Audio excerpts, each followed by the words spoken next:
Ahí se ve. Sí, podemos verlo en la introducción página. Perfecto. A ver, voy a hacer que se achique.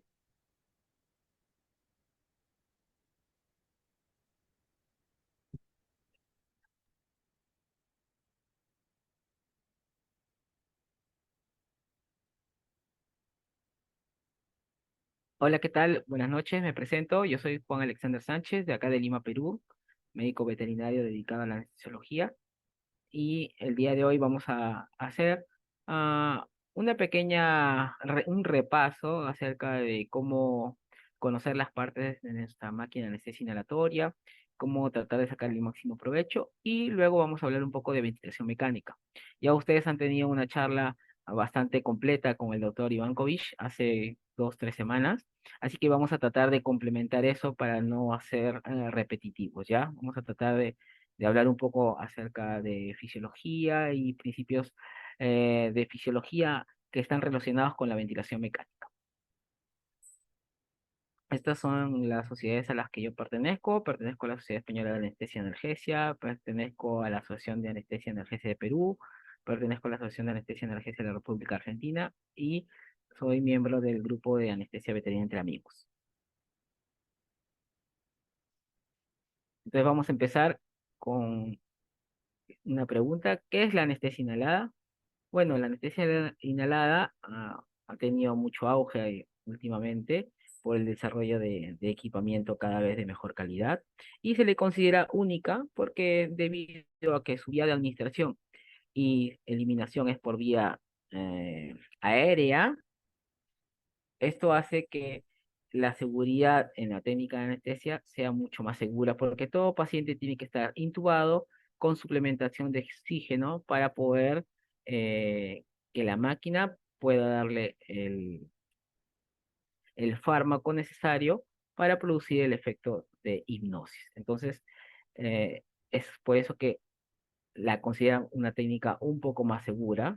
Esto es relativo, ojo, depende del expertise del profesional a cargo, pero la consideran una técnica mucho más segura por el simple hecho de que de por sí el paciente no se puede utilizar la anestesia inhalatoria sin una vía aérea permeable.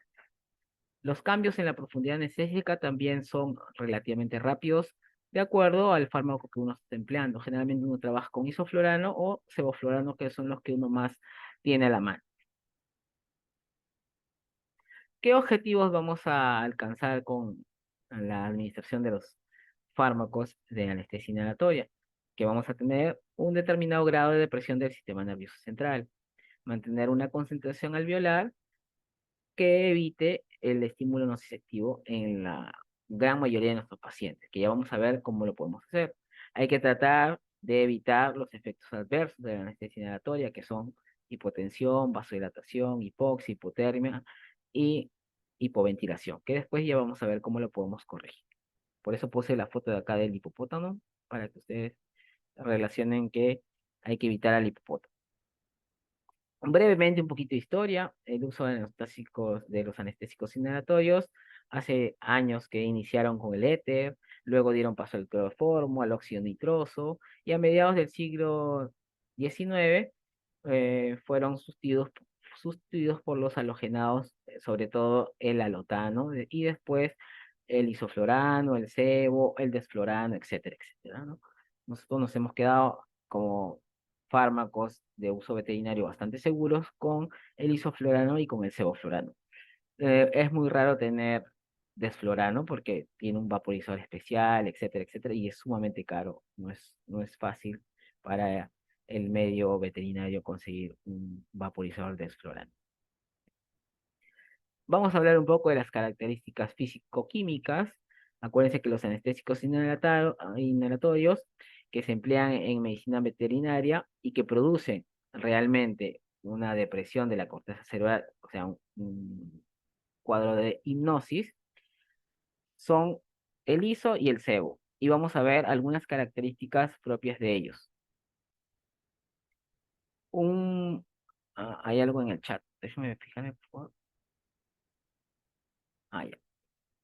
Vamos a hablar sobre dos. temas en particular, que uno es la solubilidad y el otro es el coeficiente de partición. Y esto tiene que ver con cómo se distribuye los halogenados a medida que uno los administra, porque el isoflorano y el sevoflorano tienen diferente coeficiente de partición. Quiere decir que cuando uno los administra, por ejemplo, el isoflurano es más difusible en el organismo que el sebo. Por eso los cambios en la profundidad anestésica con el isoflurano son más lentos comparados con el sevoflurano, que al no ser tan difusible, llega mucho más rápido al sistema nervioso central y hace el efecto. Otro concepto importante es el concepto de la CAM, que es la concentración alveolar mínima que requiere para suprimir el estímulo supramáximo al 50% de una población. Vean cómo este es una máquina de anestesia inhalatoria. Después ya vamos a ver sus partes, ¿no? Y este es un sistema de administración de gases y acá un paciente que está correctamente intubado para su anestesia inhalatoria.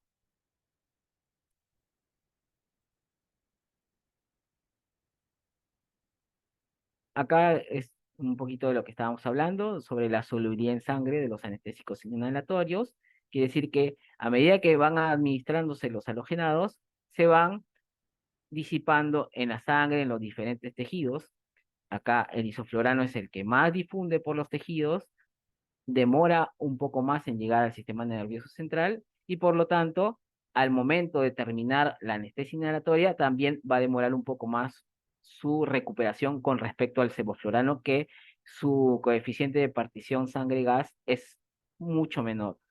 Prácticamente va directo al sistema nervioso central y por lo tanto, los cambios en su profundidad anestésica son mucho más rápidos.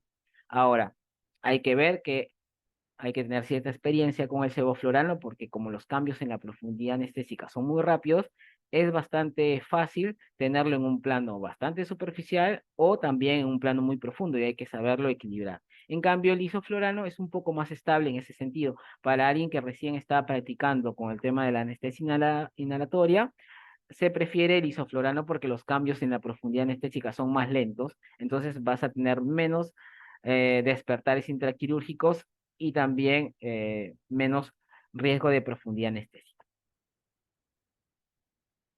Generalmente, los anestésicos inhalatorios no tienen una dosis estándar, uno los trata de establecer una dosis y uno trata de mejorar ese porcentaje pequeño que viene a ser la concentración alveolar mínima y trata de mejorar ese porcentaje para tratar de no solamente anestesiar al 50% de nuestra población, sino al 95% para que la anestesia sea mucho más eficiente.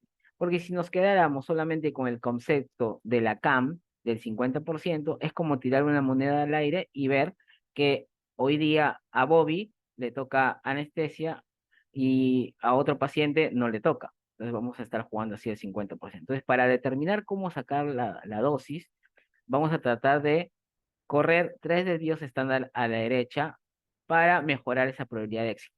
Por ejemplo, 1.1 aumentaría el porcentaje 75%, 1.2 aumentaría ese porcentaje 85% y 1.3 dormiría el 95% de nuestros pacientes. Entonces, eso lo hace mucho más eficiente. Pero también es importante remarcar que todas estas concentraciones están determinadas en pacientes que solamente van a recibir halogenados. Cuando uno hace su medicación preanestésica y le administra pues morfina, dexmedeto, butorfanol, etcétera, etcétera, los requerimientos de la CAM van a disminuir considerablemente. Ahorita vamos a ver cómo se sacan. No se preocupen, yo les voy a enseñar cómo sacar la dosis sin ningún problema. Vamos a hablar un poquito de las partes de una máquina de anestesia. Esta máquina de anestesia, cuando ustedes estén frente a una máquina de anestesia que no tenga manómetro de manómetro de presión o manómetro de trabajo dentro de la estructura de la máquina, esto habla de una máquina que puede trabajar tanto con balones de oxígeno como con concentrador de oxígeno porque no necesita presión para trabajar. Hay diferentes modelos en la cual hay algunas máquinas que requieren sí o sí presión para su trabajo y eso a veces puede limitar un poco. Entonces tenemos la suerte de que esta máquina tiene la dualidad de poder trabajar con balón de oxígeno y con concentrador. Una vez que uno administra el flujo de gas fresco, viene por esta otro siguiente mm, artefacto, se puede decir, o componente de la máquina, que es el flujímetro o regulador del flujo de gas fresco, el cual vamos a tener que mover para administrar el flujo que va a arrastrar al isoflorano o al sevoflorano. Este es el vaporizador, que es el corazón de la máquina anestesia. Los vaporizadores ya modernos, como este, que puede ser un TEC 6, un TEC 7, generalmente son TEC 7 en esta época, ya vienen barocompensados, termocompensados, y no va a importar si uno esté en el calor, esté en el frío, esté en la altura, esté en el llano, siempre van a marcar y dosificar adecuadamente de acuerdo a lo que uno le programa en el dial del vaporizador. Luego tenemos el manómetro de vía aérea para tratar de cuidar la ventilación de nuestros pacientes. No se recomienda no pasar de 10 centímetros de agua de presión en vía aérea para poderlo ventilar sin que podamos producir un barotrauma. Tenemos luego este siguiente aditamento. Voy a tratar de ver si tengo un puntero por aquí. Ujú. Puntero láser ahorita. Entonces, acá tenemos la válvula PL. En realidad tiene varios nombres. Se le puede decir válvula PL, válvula de sobrepresión, válvula Popov. Y esta válvula nos permite trabajar a baja presión si la tenemos abierta para que los expirados del paciente y el gas fresco del balón o el concentrador puedan ser eliminados fuera de la máquina y no generen presión en la vía aérea de nuestro paciente. Este regulador de la presión de salida de la máquina tiene que estar o semiabierto o semicerrado. Nunca puede estar cerrado del todo porque si no vamos a producir un aumento en insuflación de esa bolsa reservorio y producir un barotrauma. Entonces hay que tratar de mantenerla ni tan abierta ni tan cerrada, ni tan abierta porque si no nos vamos a quedar sin bolsa reservorio y al momento de tener a un paciente que deja de respirar, no vamos a poder como ventilarlo. Y tampoco puede estar tan cerrada porque si no va a ser mucha sobredistensión de la bolsa reservoria. Entonces hay que agarrarle la mano de tal manera que, de acuerdo al flujo de gas fresco que vamos a administrar, la bolsa reservorio se quede en un 3/4 más o menos para que ante cualquier emergencia podamos utilizar. Luego tenemos los sistemas de válvulas, válvula inspiratoria y la válvula expiratoria, que trabajan de manera intercalada, una se abre, otra se cierra, para poder administrar los gases anestésicos junto con el oxígeno. Otra aditamento importante de la máquina de anestesia es el recipiente de cal sodada, la cual es un producto que se encarga de, por una reacción exotérmica que genera calor, atrapar el dióxido de carbono del paciente para poderlo limpiar del sistema y poder reutilizar. Por eso se llama sistema de reinhalación cuando se trabaja con cal sodada.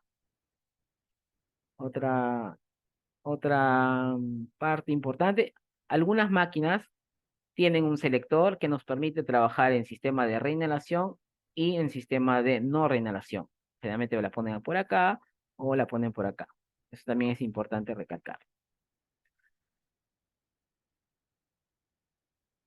Acá vamos a ver un poquito las partes. Miren, este es el regulador de flujo de gas fresco, que generalmente uno hace la impregnación del flujo de gas fresco. La fase de impregnación es cuando uno, después de haber administrado el hipnótico por vía intravenosa, el hipnótico por excelencia que uno suele usar es propofol o a veces alfasalona, una vez que uno hace la inducción anestésica, intuba al paciente.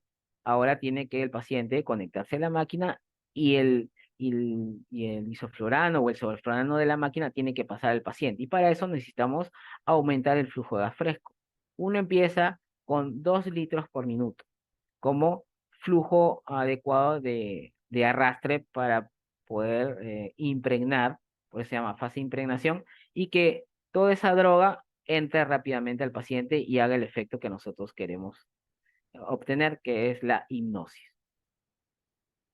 Estas son las válvulas inspiratorias y Esta es la válvula inspiratoria y esta es la válvula expiratoria. Generalmente a veces acá en la salida de la válvula expiratoria, que es lo que viene del paciente a la máquina, uno le pone un filtro para evitar la humidificación y también un filtro antibacterial. Porque esta válvula, a veces cuando tenemos pacientes de talla grande y por tiempos prolongados de anestesia, generan mucha condensación, humedad y pueden pegarse las válvulas, sobre todo esta válvula expiratoria, y no trabajar de manera adecuada, haciendo que nuestro paciente se salga de plano, etcétera, etcétera. Esto es importante también acá el seguro de que contiene la calzodada, porque si no lo cierran bien, por acá también puede fugar un poco de la mezcla y no le va a llegar la dosis adecuada a nuestro paciente. Este es el selector de lo que estaba hablando para cambiar rápidamente y con facilidad de sistema de reinhalación a no reinhalación. Todas estas válvulas se sacan, se desarman y se pueden limpiar cada vez o entre paciente y paciente, para tener siempre válvulas limpias y que no tengan ninguna obstrucción, que no tengan ninguna partícula que pueda dejar abierta o hacer que no se cierre adecuadamente la válvula. Las bolsas reservorio, importante remarcar que las bolsas reservorio tienen sus tamaños. Uno generalmente para pacientes de más de 5 kilos hasta 7 kilos utiliza una de 1 litro. Para pacientes de 7, 8 hasta 15, 16 kilos utiliza una de 2 litros. Y pacientes por encima de 25, 26 kilos ya utiliza una de 3 litros. Este es un sistema de scavenger o sistema de atrapamiento de gases en la cual se conecta a la salida de la válvula expiratoria, perdón, a la salida de la válvula APL para recoger todo el halogenado, acá que es un contenedor con carbón activado, y no dejarlo en el ambiente, porque nos podemos, con esas pequeñas trazas de halogenados que van quedando en el ambiente, nos podemos contaminar crónicamente si hacemos 2, 3, 4 anestesias al día durante bastante tiempo. A veces al finalizar el día podemos tener dolor de cabeza o estar de mal humor porque nos hemos comenzado a intoxicar. Un ratito voy a ver el chat. Acá dice, en caso de tener cualquier pregunta, por favor. Ya, perfecto. Sí, cualquier pregunta, inclusive pueden activar su micrófono y preguntar o me escriben acá por WhatsApp y tratamos de desarrollarla. Es importante siempre tener nuestro sistema de atrapamiento de gases y no estarnos contaminando, porque lastimosamente la anestesia inhalatoria, los gases exhalados son teratogénicos. Un profesional, una profesional que esté gestando, no podría estar en un ambiente donde se está desarrollando la anestesia inhalatoria y no tenga un sistema de atrapamiento de gases porque puede ser peligroso. Tampoco es bueno estarlo tirando al medio ambiente, contribuimos al efecto invernadero, al calentamiento global, a la contaminación ambiental.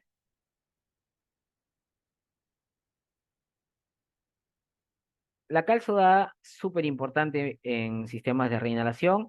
También hay que estar pendiente de ella porque a medida que se comienza a utilizar y saturar, va a comenzar a virar. En este caso, cuando es blanquita, vira de blanca a violeta y comienza a cambiar de color acá en la superficie, se comienza a poner un poquito violeta. Uno deja de utilizar la máquina y luego está en blanco. Al día siguiente vuelves a usar la máquina y vira otra vez a violeta, pero cada vez va haciéndose más marcada ese color y va bajando, va descendiendo. Cuando 1/3 de todo el contenido está violeta, uno tiene que cambiar toda la calzodada porque la reacción exotérmica es general. Se manifiesta en la superficie, pero se da en todo el envase, así que hay que cambiarlo. Esto va a depender pues del tamaño del paciente, los tiempos de anestesia, etcétera, etcétera. Puede durar 1 mes, 2 meses, 3 meses, de acuerdo a la frecuencia y al uso que uno le da. Vamos a hablar ahora un poquito del isoflurano y un poquito del sevoflurano. Cada uno tiene sus particularidades. En cuanto al isoflurano, es bueno para inducciones en cámaras, sobre todo para pacientes pequeños, silvestres, exóticos, que no, de repente no se puede tener acceso a una vía. Tiene un olor fuerte, un olor purgente, pero que no irrita las vías aéreas y por lo tanto a veces puede ser un poco fastidioso que el paciente, al sentir ese olor fuerte, deje de respirar un rato y demore un poco el tema de la inducción en cámara, a diferencia del sebo que ya vamos a ver más adelante. Los cambios en la profundidad anestésica son rápidos. Ambos, tanto el ISO como el sebo, producen vasodilatación dosis dependiente. Por eso hay que tratar de no hacer todo con anestesia inhalatoria sola. Siempre va combinada con alguna técnica que nos permita reducir la dosis de los halogenados. Siempre va algún coadyuvante, algún opioide que nos permita reducir la dosis de los halogenados y por lo tanto alejarnos de la dosis que pueda producir vasodilatación. Ambos producen depresión cardiovascular dosis dependiente. Si hay vasodilatación, hay hipotensión. Al principio, cuando nosotros nos estamos pasando de dosis y tenemos una vasodilatación marcada, lo primero que va a caer es la presión arterial y vamos a tener una frecuencia cardíaca aumentada como medida compensatoria. Si no le haces caso después de varios minutos a esa frecuencia cardíaca alta como medida compensatoria de esa vasodilatación, ya el corazón va a comenzar a bajar su frecuencia cardíaca y vamos a tener una parada. Tener cuidado con la sobredosis. Puedes presentar despertares relativamente rápidos y eufóricos cuando el paciente se nos sale de plan o terminas el procedimiento anestésico y no terminas de sacar el isoflurano del paciente, porque para que el paciente se duerma, la máquina tiene que administrar isoflurano y tiene que pasar de la máquina al paciente. Y para que el paciente se despierte, el paciente tiene que sacar el isoflurano al medio ambiente. Entonces, muchas veces los pacientes salen con la CAM awake, que es la CAM al despertar. Es un porcentaje alto que no llega a ser hipnótico, pero sí llega a producir euforia en un paciente que todavía está con un poco de isoflurano residual. Entonces es importante tratar de hacer una correcta inmersión. ¿Cómo se hace una correcta inmersión de los halogenados? Una vez que uno termina el procedimiento, uno desconecta de la máquina de anestesia, solamente limpia la máquina, solamente lo deja con oxígeno, luego sacas, ves que satura bien, le conectas un ambú y comienzas a ventilarlo manualmente para tratar de extraer todo el isoflurano residual. Y también estás aprovechando para nitrogenizar otra vez al pulmón, porque acuérdense que el nitrógeno es importante para evitar el colapso alveolar. El metabolismo es bastante bajo, el metabolismo hepático es bastante bajo, 0,17%, no nefrotóxico y generalmente todo se metaboliza y se elimina por vía pulmonar. En cuanto al sevoflurano, el sevoflurano presenta menor solubilidad en sangre, por lo tanto, los cambios en la profundidad anestésica, como habíamos dicho antes, son mucho más rápidos, no se va perdiendo en el camino y va más rápido al sistema nervioso central. Su olor es agradable, no es irritante a las vías respiratorias, por eso que se prefiere para animales de experimentación, animales exóticos, animales pequeños en los que los pones en una cajita, le abres el sevoflurano y como tiene un olor rico, dulzón, comienzan a respirar más rápido y entran en plano con mucha más facilidad que con el ISO, que a veces aguantan un rato la respiración. Pero presentan un 5% de metabolismo hepático, mucho más alto que el isoflurano, tener cuidado. Igual, un paciente que hepatópata va a anestesiarse igual de bien con el sebo, a pesar de esa condición hepática. Los efectos cardiovasculares y respiratorios igual son dosis dependientes, muy similares al isoflurano. Ambos son eh, depresores cardiovasculares y vasodilatación e hipotensión, ¿ya? En la literatura, sobre todo en animales de experimentación, se presenta lo que se llama sustancia A, que es un metabolito nefrotóxico del sevoflurano en contacto con la cal sodada, pero cuando se utiliza flujos bastante bajos y no se ha reportado más que en animales de experimentación. No se ha visto en caninos ni en felinos, pero está reportado, tener cuidado. Vamos a clasificar brevemente los sistemas de administración de gases. Generalmente se trabajan a flujos bajos los sistemas de reinhalación porque te permiten reutilizar el oxígeno de la máquina, el oxígeno que sale del paciente que es atrapada por esta cal soda, que es el dióxido de carbono, y te permite trabajar con flujos bastante bajos, entre unos 20 a 30 ml kilo, ¿ya? Ah, teóricamente se hablaba de que un paciente mayor a 5 kilos entraba a un sistema de reinhalación. Ahora, con estas máquinas modernas que tienen unas válvulas bastante livianas, puedes meter un paciente de 2, 3 kilos a sistema de reinhalación, siempre y cuando tú puedas corroborarlo con tu capnografía que no hay reinhalación. Entonces le cambias el corrugado, le pones un corrugado pediátrico o un neonatal y trabajas sin ningún problema, porque te va a permitir trabajar con flujos mucho más bajos, ¿ya? Generalmente hay dos sistemas, hay esta corrugado en Y, que por un lado entra el flujo de gas fresco y oxígeno al paciente y por el otro lado el exhalado del paciente. Este tipo de corrugado a veces tiende a enfriar un poco al paciente porque estos flujos de gases nunca están en contacto. En cambio, este sistema de la derecha, que es un sistema coaxial o sistema en F, tiene una manguera dentro de la manguera externa, en la cual en la manguera interna sale el aire producido por el paciente, que generalmente la exhalación es tibia, y por la manguera externa viene el flujo y mezcla de gases de la máquina anestesia. Entonces, el paciente trata de calentar un poco el aire que viene hacia él y por lo tanto los cambios en la temperatura son más lentos con respecto al otro sistema. En cuanto a los pacientes teóricamente menores de 5 kilos, se recomendaba usar sistemas de no reinhalación, en los cuales el volumen corriente es en promedio en 400 ml.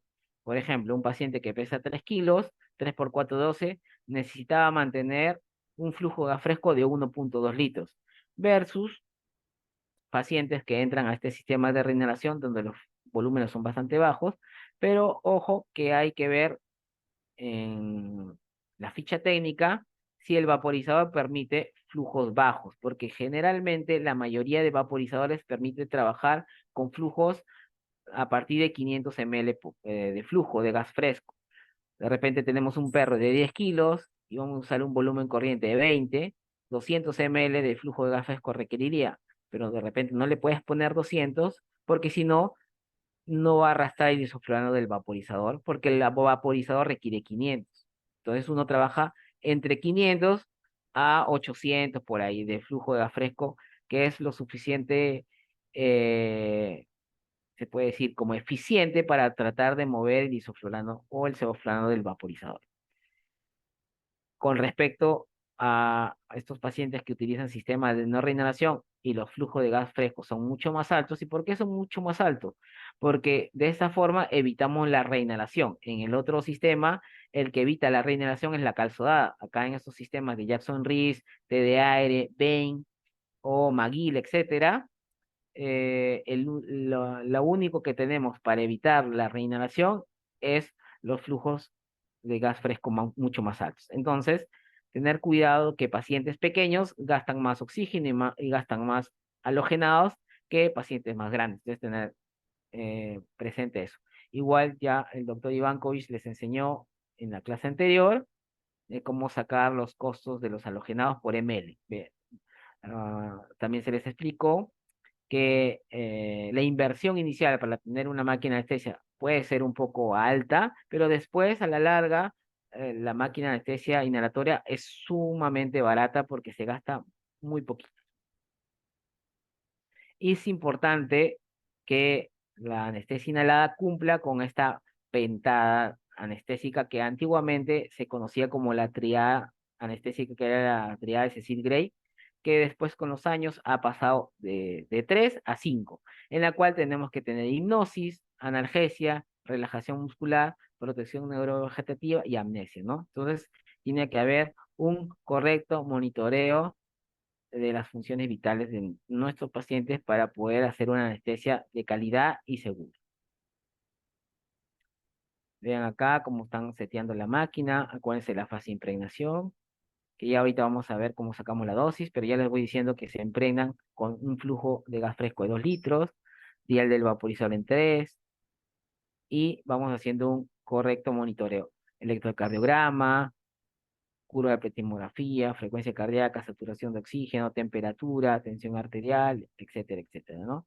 Tratando de hacer un correcto monitoreo viendo que no tengamos arritmias, que nuestro paciente no esté hipotenso. Acá faltaría la capnografía como monitoreo básico. Oximetría, capnografía, monitoreo básico. No se puede hacer anestesia sin esos dos componentes. ¿Cómo vamos a obtener la dosis de los halogenados? Al igual que uno saca dosis de ketamina, midazolam, propofol, etcétera, los halogenados también tienen una dosis. Habíamos dicho que la CAM, en este caso, la CAM del isoflurano es 1.3 para caninos, 1.6 para felinos. La CAM del sevoflurano es 2.3 para caninos, 2.5 para felinos, pero esta CAM, que es la concentración alveolar mínima, solo deprime la respuesta al estrés quirúrgico en el 50% de una población. Por lo tanto, necesitamos aumentar más esa probabilidad. ¿Cómo lo vamos a hacer? Vamos a multiplicar por 1.3 desvíos estándar a la derecha. Entonces, vamos a hacer un ejemplo. Tenemos la CAM del isoflurano, que es 1.3. Lo multiplicamos por 1.3, tenemos 1.69. Ese 1.69 va a multiplicarse por un factor de corrección que ya está establecido, que es 1.8 para los sistemas de reinhalación, o sea, para pacientes de más de 5 kilos. Entonces multiplicamos 1.69 por 1.8, nos da 2.90 y pico, 3. Entonces, 3 es nuestra dosis que vamos a poner en el vaporizador. 1, 2, 3. 2 litros de flujo fresco, 3 de dial de vaporizador de isoflurano, y ese va a ser la dosis que vamos a utilizar para la fase de impregnación. Esta fase de impregnación en promedio requiere 5 minutos en teoría, pero hay pacientes hiporreactivos y hay pacientes hiperreactivos. Los hiporreactivos son los pacientes que requieren más tiempo, que 5 minutos son insuficientes, tienen que ser 6, 7, 8 minutos de repente. Y hay pacientes hiperreactivos en el cual a los 3 minutos ya el paciente entra en plano, ya rotó el ojo semedial, perdió el reflejo palpebral, la frecuencia cardíaca se estabilizó con tendencia a la tensión arterial baja, etcétera, etcétera. Entonces ahí hay que modificar. ¿Cómo vamos a modificar? Vamos a bajar el flujo de gas fresco. Ya sabemos que no podemos bajar por debajo de 500 porque de repente no arrasa. Habría que ver qué vaporizador tenemos. Uno se mueve entre 0,5 y 0,8 ml de flujo de gas fresco, entre 500 y 800 ml. Y el día del vaporizador de lo que teníamos en 3 va a bajar de acuerdo a los fármacos que hayamos empleado en nuestra MPA. Si hemos empleado silacina, morfina, etcétera, vamos a bajar de repente un 50, un 60%. Entonces, estamos en 3, ahora estamos en 1.5, 1.4. ¿Va a haber algún coadyuvante en la anestesia? Sí, vamos a usar una infusión de fentanilo. Bueno, una infusión de fentanilo reduce considerablemente la dosis de los halogenados. Entonces, de repente, de 1.5 acompañado de esa infusión de fentanilo, lo vamos a tener en 1. Y 1% del día del vaporizador va a ser la dosis que nosotros vamos a administrar.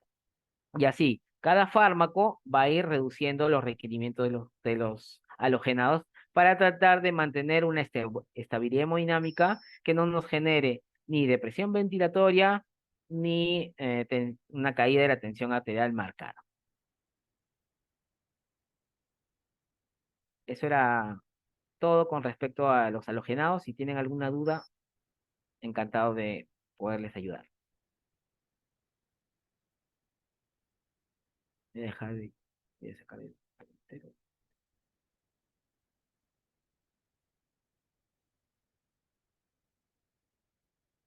Voy a ver el chat. Por acá también pueden escribir, ¿ah? Voy a poner hola. ¿Alguna pregunta?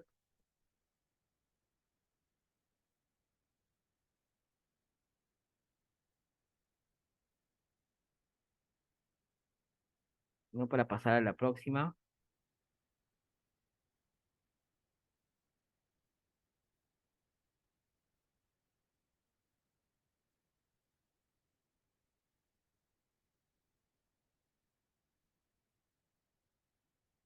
¿Se escucha?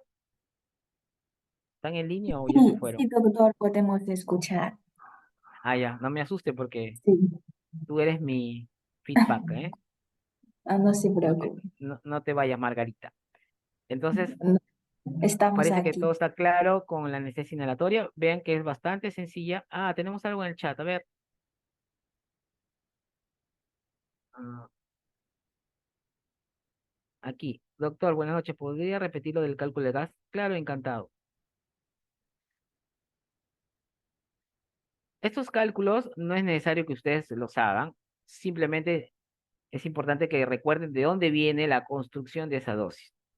Da la casualidad de que la CAM del isoflurano para caninos, por ejemplo, es 1.3 y yo lo tengo que multiplicar por 1.3.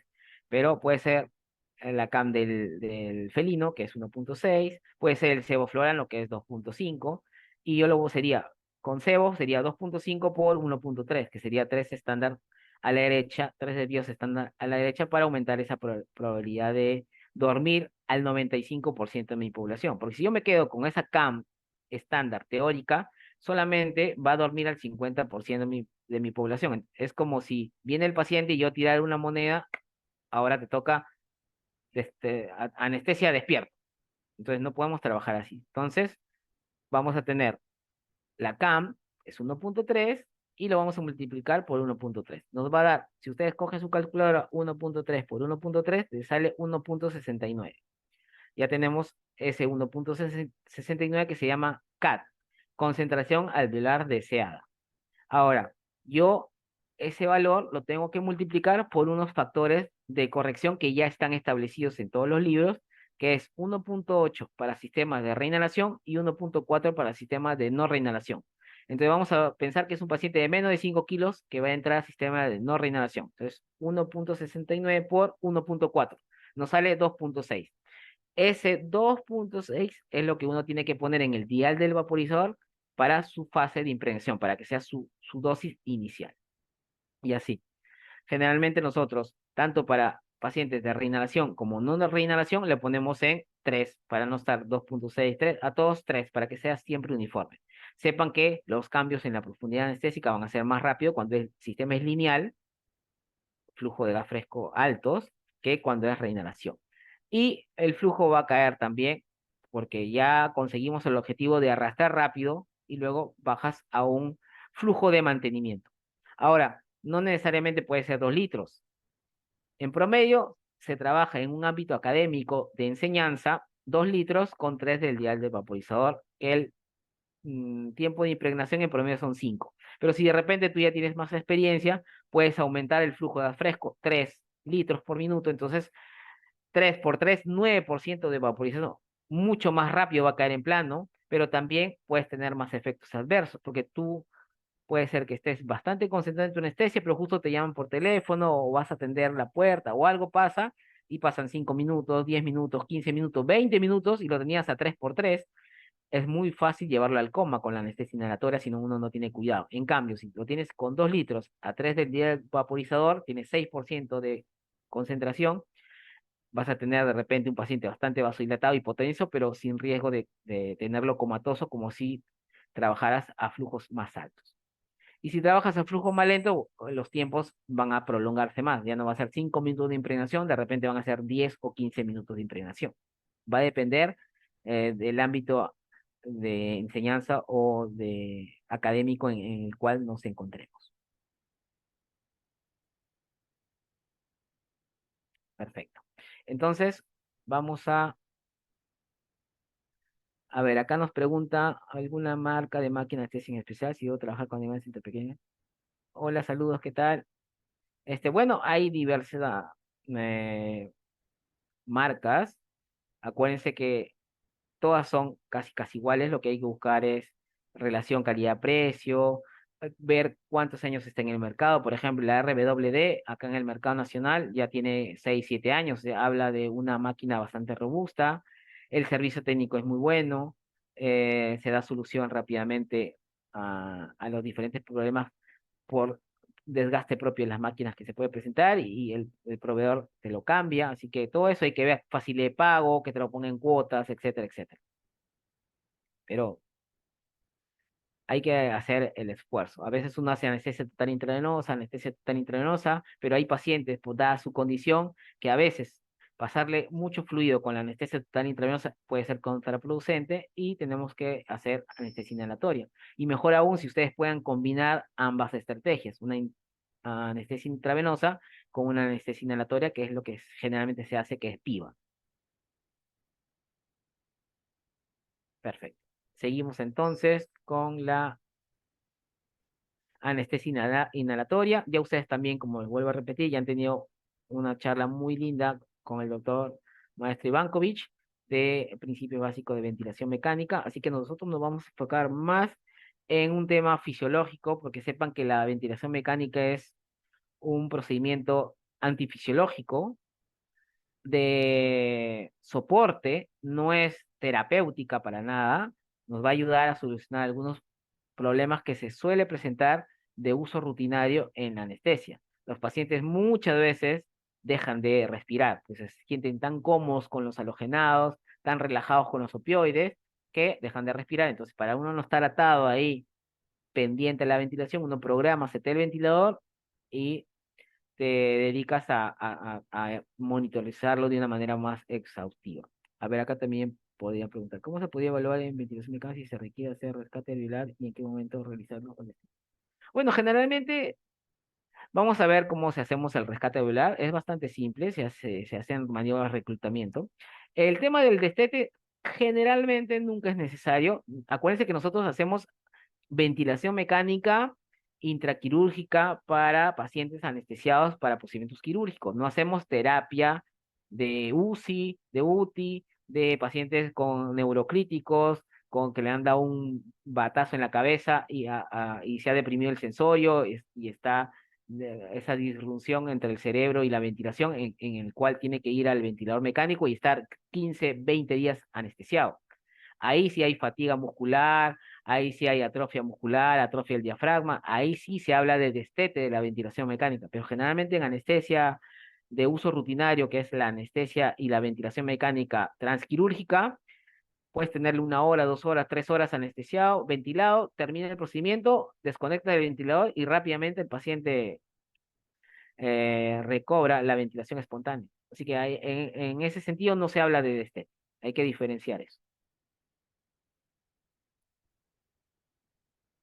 A ver, vamos. ¿Qué objetivos vamos a tener? Bueno, conocer cómo se realiza la ventilación, qué fuerzas se oponen a ella en condiciones de ventilación espontánea y las diferencias que se establece bajo la ventilación positiva. Acuérdense que nosotros no respiramos de manera positiva, nosotros respiramos en presión negativa. Por eso que la ventilación mecánica es antifisiológica y hay que tratar de ser lo más fisiológico de lo antifisiológico que es la ventilación mecánica. Comprender la importancia de los volúmenes y las características elásticas del sistema respiratorio. Evaluar las fuerzas friccionales que dificultan el flujo al paso del aire, que se llama resistencia. Conocer la ecuación del movimiento del sistema respiratorio. Determinar qué presión se requiere para la inspiración. Interpretar cómo operan las constantes de tiempo y su importancia para una correcta programación de la ventilación mecánica. ¿Qué es la ventilación? La ventilación es un proceso fisiológico esencial para la vida en que el oxígeno que está afuera en la atmósfera tiene que entrar por los cambios de presión de una presión cero, que es la atmosférica, a una presión por debajo de cero, -2, -3, generada por la caída del diafragma y por esa diferencia de presión y la ley de Fick entra la difusión de los gases, entra el oxígeno y se hace la difusión y lo que se llama hematosis, que es la entrega de oxígeno y la extracción de dióxido de carbono. Pero acuérdense que esto no es terapéutico, es de soporte hasta que se corrija la condición que generó esa hipoventilación, que en el caso de nosotros es la anestesia inhalatoria, la anestesia parcial intravenosa, los narcóticos que empleamos, los opioides, que generan depresión ventilatoria, porque la vida celular se resume pues en la captación del oxígeno del exterior al interior. Esta es llevada hasta la mitocondria hace sus funciones vitales, genera ATP, genera el ciclo de Krebs y te devuelve dióxido de carbono que a través de la bomba cardíaca y el volumen sistólico llega a los pulmones y se elimina como dióxido de carbono y uno lo ve en la camografía. Vamos a hablar un poquito de los 4 pasos que se dan en la ventilación mecánica, que están relacionados con la fisiología respiratoria, que por un lado es la ventilación pulmonar y el flujo de aire entrante y saliente desde la atmósfera al interior de los alvéolos por la diferencia de presión. La difusión de oxígeno y el dióxido de carbono entre los alvéolos y la sangre. Por eso es importante acá apoyarse en la capnografía. No se puede hacer ventilación mecánica si no tenemos capnografía, como no se puede hacer anestesia general sin un oxímetro de pulso. Transportar el oxígeno y el dióxido de carbono entre los alvéolos de la sangre y los diferentes tejidos, y regulación de la ventilación y otras facetas importantes de la respiración que tiene que ver con procesos de equilibrio ácido-básico. Por eso la ventilación es importante para mantener el equilibrio ácido-básico.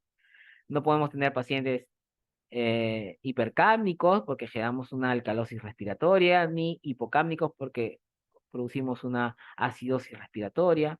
Es importante para el intercambio de gases.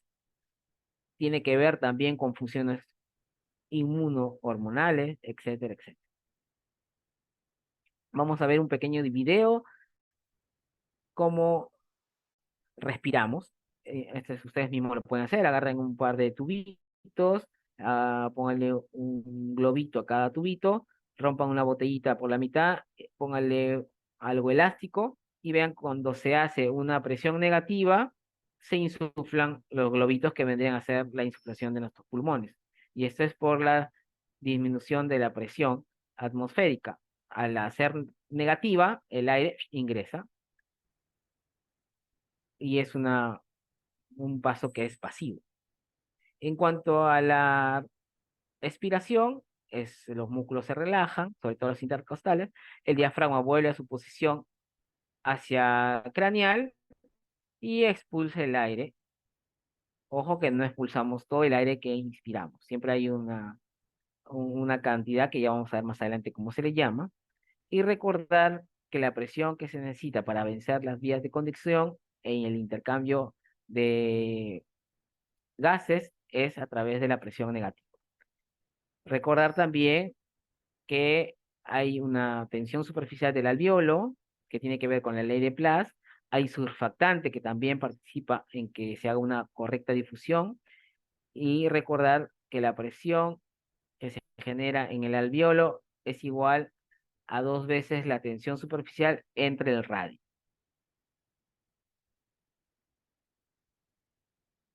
Vamos a hablar un poco de los volúmenes y capacidades pulmonares. Sobre todo vamos a hablar del volumen corriente o volumen tidal, que es lo primero que uno tiene que setear para poder hacer una ventilación protectiva, ¿ya? Ah, an- Antiguamente se trataba de homogenizar los volúmenes corrientes que se usaban en medicina humana para traslocarlos a medicina veterinaria y tratar de usar el concepto de volúmenes protectivos, y se trabajaba entre 6 y 8 ml por kilo de volumen corriente. Hace unos años, por los diferentes estudios que hacen los grupos de profesionales que estudian esto, se ha determinado que los volúmenes corrientes andan entre 10 a 20 ml y no los 6 y 8, porque hay marcadas diferencias anatómicas entre la conformación de un ser humano y de un animalito. Los animalitos tienen, con los que trabajamos, perro y gato, tienen una vía aérea mucho más grande, unas tráqueas muy grandes, unos bronquios bastante grandes, que contienen mucho espacio muerto anatómico. Entonces, si uno seteaba 6, 8 ml de volumen corriente, solo al alveolo le llegaban 2 ml, porque 6 ml se perdían en el espacio muerto anatómico. Sumado al espacio muerto instrumental que genera el tubo endotraqueal, la piscina y todos los conectores que uno puede poner, va incrementando ese espacio muerto instrumental, y por lo tanto el volumen que uno le setea no va a llegar a ser el efecto deseado. Vamos a hablar sobre el volumen de reserva inspiratoria, que es la cantidad de aire que se puede inhalar en una inspiración forzada al final de una respiración normal. Volumen de reserva expiratoria es la cantidad de aire que se puede exhalar posterior a una respiración normal. Vayan acordándose de las abreviaturas, IRB, ERB. Volumen residual se conoce por este nombre al volumen que se mantiene en los pulmones después de una expiración máxima forzada. Este ventilador está muy lindo. Vamos a hablar también de la combinación de los diferentes volúmenes que se les conoce como capacidades pulmonares. vamos a tener la capacidad inspiratoria máxima, que se denomina así a la capacidad volumétrica de la distensión máxima de los pulmones, y esta se genera por la suma de dos componentes, que es el volumen corriente más el volumen de reserva inspiratoria. Capacidad residual funcional es la cantidad de aire que permanece en los pulmones después de una expiración normal, y esta se da por la suma de el volumen residual expiratorio más el volumen de reserva. Esta capacidad residual funcional es importante porque es lo primero que eh, evita tener a un paciente en apnea durante la inducción. Cuando nosotros hacemos una inducción con propofol o alfazolona y de repente no hacemos una inducción adecuada, no diluimos los fármacos, no los pasamos lentamente, durando el efecto, al momento que uno va pasando el propofol, esa musculatura alrededor del tórax se relaja, ese peso cae sobre los pulmones que están en, pegados a la mesa, porque generalmente nosotros intubamos en decúbito supino, hace que ese peso colapse el parénquima pulmonar y tiende a disminuir considerablemente nuestra capacidad residual funcional, que es la cantidad de aire que permanece en el pulmón para paliar tiempos de apnea. Si nosotros hacemos una correcta preoxigenación o oxigenamos a nuestro paciente 5 a 10 minutos en 3 o 4 o 5 litros de oxígeno, vamos a tener saturada nuestra capacidad residual funcional y por lo tanto vamos a evitar que nuestro paciente desature con mucha facilidad. Porque a pesar de que de repente no hacemos una correcta inducción y el paciente entre en apnea, va a demorar mucho tiempo en que recién caiga la saturación. Pero si no lo prooxigenamos, rápidamente colapsamos ese pulmón y nuestro paciente desatura con mucha facilidad. Otro concepto importante es el de capacidad vital. Es el volumen máximo generado a través de una respiración-ventilación. Es la máxima inspiración y la máxima expiración normal que se puede hacer. Se denomina así a la suma de tres componentes: volumen corriente, volumen de reserva inspiratorio, más el volumen de reserva expiratorio. Y la capacidad pulmonar total, que es la suma de todos estos componentes. Es el volumen máximo que los pulmones pueden alcanzar utilizando el máximo esfuerzo inspiratorio y se forma por la suma del volumen corriente, volumen residual inspiratorio, volumen residual expiratorio y el volumen residual. Este es lo que generalmente se conoce como la suma de los volúmenes, pero yo se los voy a resumir y se los voy a explicar mejor. Miren, ustedes traten de inspirar todo lo que pueden. Esa es tu capacidad inspiratoria máxima. Ahora, trata de botar todo lo que puedas en expiración. Esa es la expiración voluntaria máxima. Y siempre va a quedar un volumen de reserva. Ese volumen de reserva que queda o capacidad pulmonar total está dada por unos alvéolos que no se van a cerrar porque hay un volumen de cierre que evita eso. Está influenciado por el simpático, por las hormonas, por las catecolaminas, por el surfactante. Entonces, estos alvéolos, cuando uno inspira y expira, y por más que tú expiras y tratas de sacar todo el aire de tus pulmones, no se va a llegar a cerrar, porque el alvéolo tiene una puertita que primero se va a cerrar y va a dejar atrapado el aire ambiente y va a hacer que el surfactante también le dé esa contextura. Pero cuando el paciente, eso es de manera normal, sin la influencia de los fármacos, pero cuando tú le pones propofol, isoflurano, sevoflurano, lo pones de costado, le pones opioides, ese volumen de cierre se colapsa porque ya va a haber fuerzas intrínsecas que van a presionar ese alvéolo y van a vencer esa capacidad de cierre y por lo tanto lo van a llevar al colapso. Y eso no se da en la vía diaria, porque si no nosotros con mucha facilidad colapsaríamos. Entonces, pero en anestesia, bajo la influencia de los fármacos y la falta de estímulo simpático, se colapsa ese alvéolo y ese alvéolo ya no va a participar en el intercambio gaseoso y se llaman zonas de Schum. Entonces, al ponerse muchos alvéolos y cerrarse estos alvéolos, el pulmón se pone mucho más rígido y va a ser más difícil de ventilar. Y por lo tanto, mucho más difícil de poder hacer una correcta ventilación.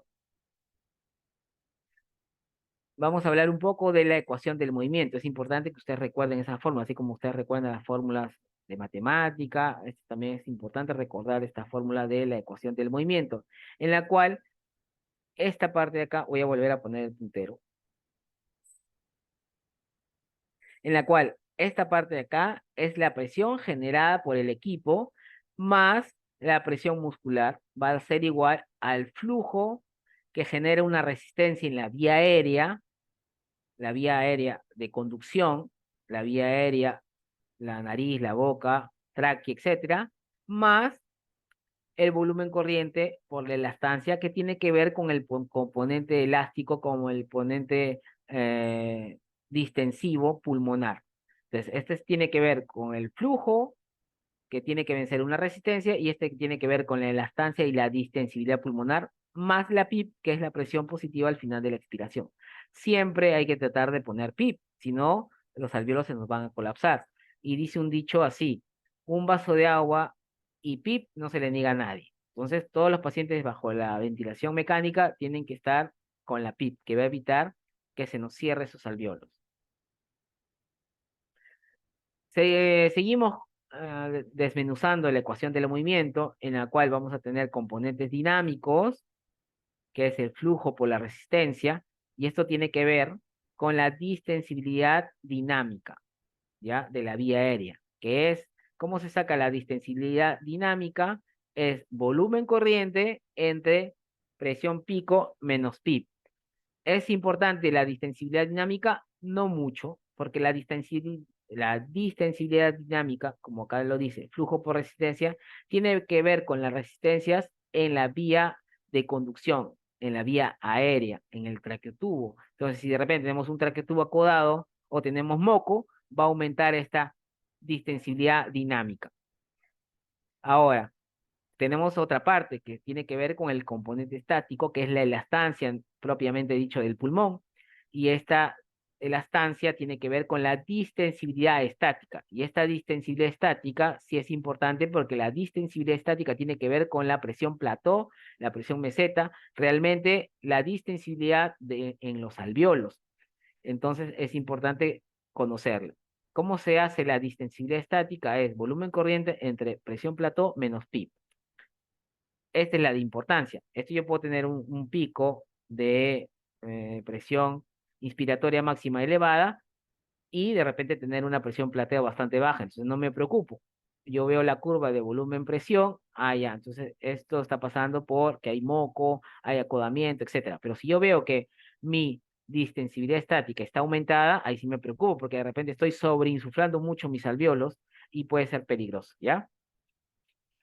Entonces, para que se dé la ventilación pulmonar se lleve a cabo, es necesario vencer la impedancia del sistema, que está compuesta por estos componentes, tanto los componentes dinámicos, que son las fuerzas resistivas, que se oponen a ser expandidas, y dos, por los componentes elásticos, propiedades elásticas que tienen que ver con la distensibilidad. Son dos componentes diferentes. Una cosa es la elastancia y una cosa es la distensibilidad.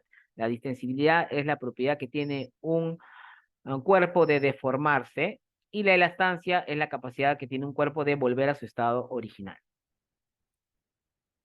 Por ejemplo, vamos a hacer un ejemplo para que quede mejor grabado en el consciente colectivo de cada uno de ustedes. Por ejemplo, esta es la ecuación del movimiento y vamos a aumentar uno de las variables que construye esta ecuación. Esta es la presión producida por el ventilador más la presión generada por los músculos respiratorios, que es igual flujo por resistencia. Pero, acá tenemos una resistencia incrementada más el volumen corriente por la elastancia más pi. Entonces, ¿qué nos puede producir una resistencia aumentada? Un broncoespasmo, un tubo endotraqueal acodado, un tubo endotraqueal demasiado pequeño, de repente uno, es un bulto inglés, y entonces yo le pongo un traquetubo de 4.5 5 porque yo sé que la vía aérea es difícil, entonces eso genera mucha resistencia y va a aumentar mucho la presión pico. Un broncoespasmo también genera porque se cierran las vías aéreas superiores, pues un broncoespasmo se da con bastante frecuencia, lo que pasa es que a veces no nos damos cuenta. Cualquier fármaco que se pueda administrar puede producir como una especie de reacción alérgica que puede hacer que esa musculatura de los músculos alrededor de los bronquios se cierren y tengamos una resistencia marcada. como el broncoespasmo, que es lo que más uno ve. Tenemos un ejemplo, igual ecuación de Moca, en vez de aumentar la resistencia, tenemos que hay un aumento en la elastancia. Quiere decir que tenemos un pulmón que no se deja distender y que rápidamente vuelve a su estado original. Y eso puede estar producido por acumulación de líquido, neumonía, etcétera, etcétera. Entonces, un paciente braquicéfalo también es un paciente con una elastancia complicada, por eso no es bueno tratar de ventilar con volúmenes altos a un paciente braquicéfalo porque tiene mucho BPH, que es vasoconstricción pulmonar hipóxica, que ya la vamos a ver más adelante. ¿Y cómo funciona esa vasoconstricción pulmonar hipóxica? El reflejo de la vasoconstricción pulmonar hipóxica se trata de un mecanismo fisiológico de defensa del organismo frente a la hipoxia. Esto es así. Acuérdense ustedes de los alvéolos que se enseñaron en fisiología, de los 3 alvéolos de Riley, en el cual es un alvéolo normal y luego a los costados habían 2 alvéolos patológicos. Para que se dé el intercambio gaseoso, tiene que haber dos condiciones. Tener un alvéolo correctamente ventilado y un capilar correctamente perfundido. Ese es lo normal y que se llama BQ, relación ventilación-perfusión, y ese BQ tiene que ser, en teoría, igual a 1 o 0,8 a 1, porque nunca es 1, porque nunca tenemos esa perfección, siempre somos bastante heterogéneos en el pulmón. Pero podemos tener un alveolo que está colapsado, porque habíamos dicho que durante la inducción anestésica esa musculatura hace colapsar el parénquima pulmonar y por lo tanto cierra los alvéolos, y ese alvéolo que ya no está participando en el intercambio gaseoso, ¿ahora qué hace? Genera resistencia. Ahora, ese flujo de sangre que tiene que hacer el intercambio gaseoso ya no va a ir por ese lado porque se ha cerrado ese alvéolo. Entonces shuntea y se va a otro alvéolo que sí esté ventilado para mejorar ese intercambio gaseoso. Esa es la vasoconstricción pulmonar hipóxica, en el cual el flujo de sangre encuentre un alvéolo colapsado y dice, bueno, este está colapsado, ya no lo sigo perfundiendo. ¿Para qué? Me voy a otro que sí está ventilado. Entonces, acá vienen dos conceptos que son el concepto de espacio muerto, en el cual tenemos alvéolos ventilados, pero no perfundidos, y tenemos otro concepto que se habla y se dice shunt, que son alvéolos que están perfundidos, que llega a flujo sanguíneo, pero que no están ventilados. Entonces, cuando tenemos muchos alvéolos que están perfundidos, pero no ventilados, se habla de shunt, eso endurece el parénquima pulmonar y genera una resistencia marcada. Y eso es lo que a veces uno ve en los bulldog francés, bulldog inglés, etcétera, etcétera, en donde de repente tratarlos de ventilar a mucha presión o tratarle de hacerle muchas respiraciones por minuto a expensas de esa sobredistensión podría ser deleterio y después puede terminar con mucha facilidad en edema pulmonar. Entonces, vamos a ver cómo el tener muchos alvéolos perfundidos pero no ventilados, o sea, colapsados, nos va a hacer claudicar el atrio derecho, porque va a haber una, un cortocircuito entre el retorno venoso y el otro retorno venoso, porque acuérdense que hay 2 retornos venosos. Ahorita lo vamos a explicar con mucho más detalle, ¿ya? Entonces, vamos a seguir hablando un poco de fisiología respiratoria, porque es importante entender la fisiología para después poder hacer un seteo adecuado de la ventilación mecánica. Entonces, entender que el ventilador mecánico, mediante esta generación de gradiente de presión entre 2 puntos, boca y vía aérea y alveolo, produce un flujo que, de preferencia, el flujo tiene que ser laminar, no turbulento, para que no aumente la presión en las vías aéreas y las vías de conducción sean mucho más fáciles de pasar y no aumenten la presión pico.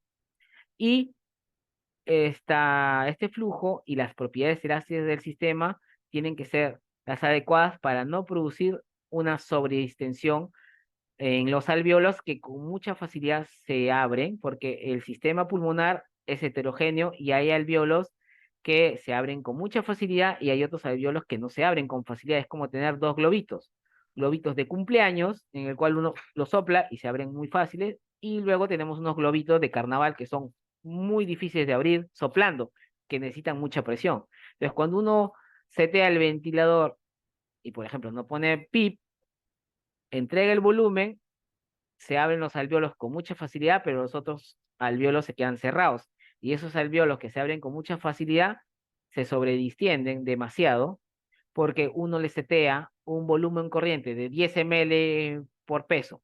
Pero si tienes el 30 o 40% del parénquima pulmonar con resistencia, esos 10 ml de repente son 20 ml para las partes adecuadas del pulmón. Entonces estás dando mucho y lo estás sobredistendiendo de una manera grosera en el cual estás generando barotrauma o volutrauma o biotrauma, que es una inflamación producida por la ventilación mecánica, en el cual esa inflamación no solamente se da en el pulmón, sino que viaja a otras áreas del organismo como el riñón, corazón, cerebro y puede traer trastornos deleterios bastante marcados.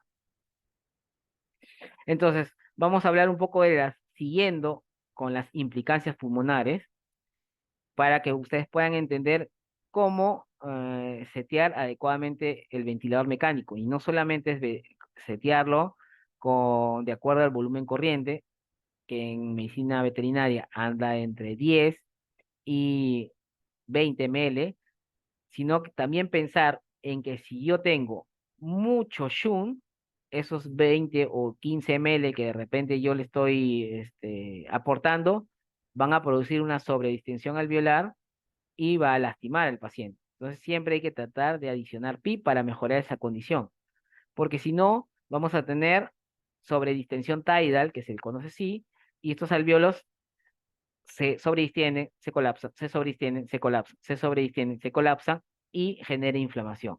Entonces vean como un alvéolo acá en la foto, que se abre con mucha facilidad y lastima, y encima está sobredistendido, está con una pipa alta, no solamente lastima el alvéolo, sino que corta el flujo sanguíneo, porque tiene que haber una presión adecuada para no cortar el flujo y no se aporte su intercambio. Y vean el otro alvéolo en el cual está correctamente seteado, correctamente con una PIP óptima.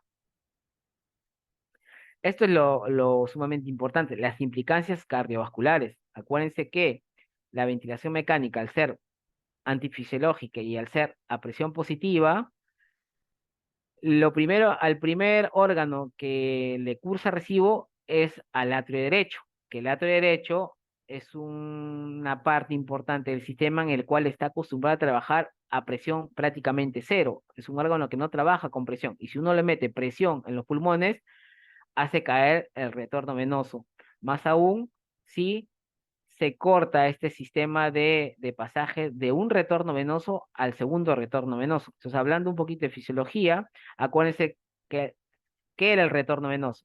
Es toda la sangre desoxigenada que viene del sistema a la aurícula derecha para después pasar a través de la válvula tricúspide al ventrículo derecho y sea llevada por las arterias pulmonares al pulmón para oxigenarse. Pero hay otro segundo retorno venoso, que es la sangre que viene de los pulmones al atrio izquierdo. Y ese retorno venoso no se va a dar cuando hay un pulmón que está ventilado a presión positiva y que está con muchas áreas de Shunt. ¿Qué es lo que va a pasar? Ustedes piensen que, a ver, voy a hacer un dibujo, pluma, acá. Vamos a dibujar un- una tráquea, un pulmón y acá un corazón. Hay un primer retorno venoso que tiene que llegar la sangre desoxigenada del sistema al atrio derecho y luego tiene que haber otro retorno venoso que tiene que llegar ya con sangre oxigenada a la aurícula izquierda. Entonces, si nosotros tenemos un pulmón que está con presión positiva y que tiene muchas áreas de Shunt, vamos a hacer claudicar a este atrio derecho, las venas cava superior e inferior también van a colapsar y por lo tanto esta sangre se va a quedar acá estancada, va a aumentar la presión, lo hice sin querer, perdón, ya, va a aumentar la presión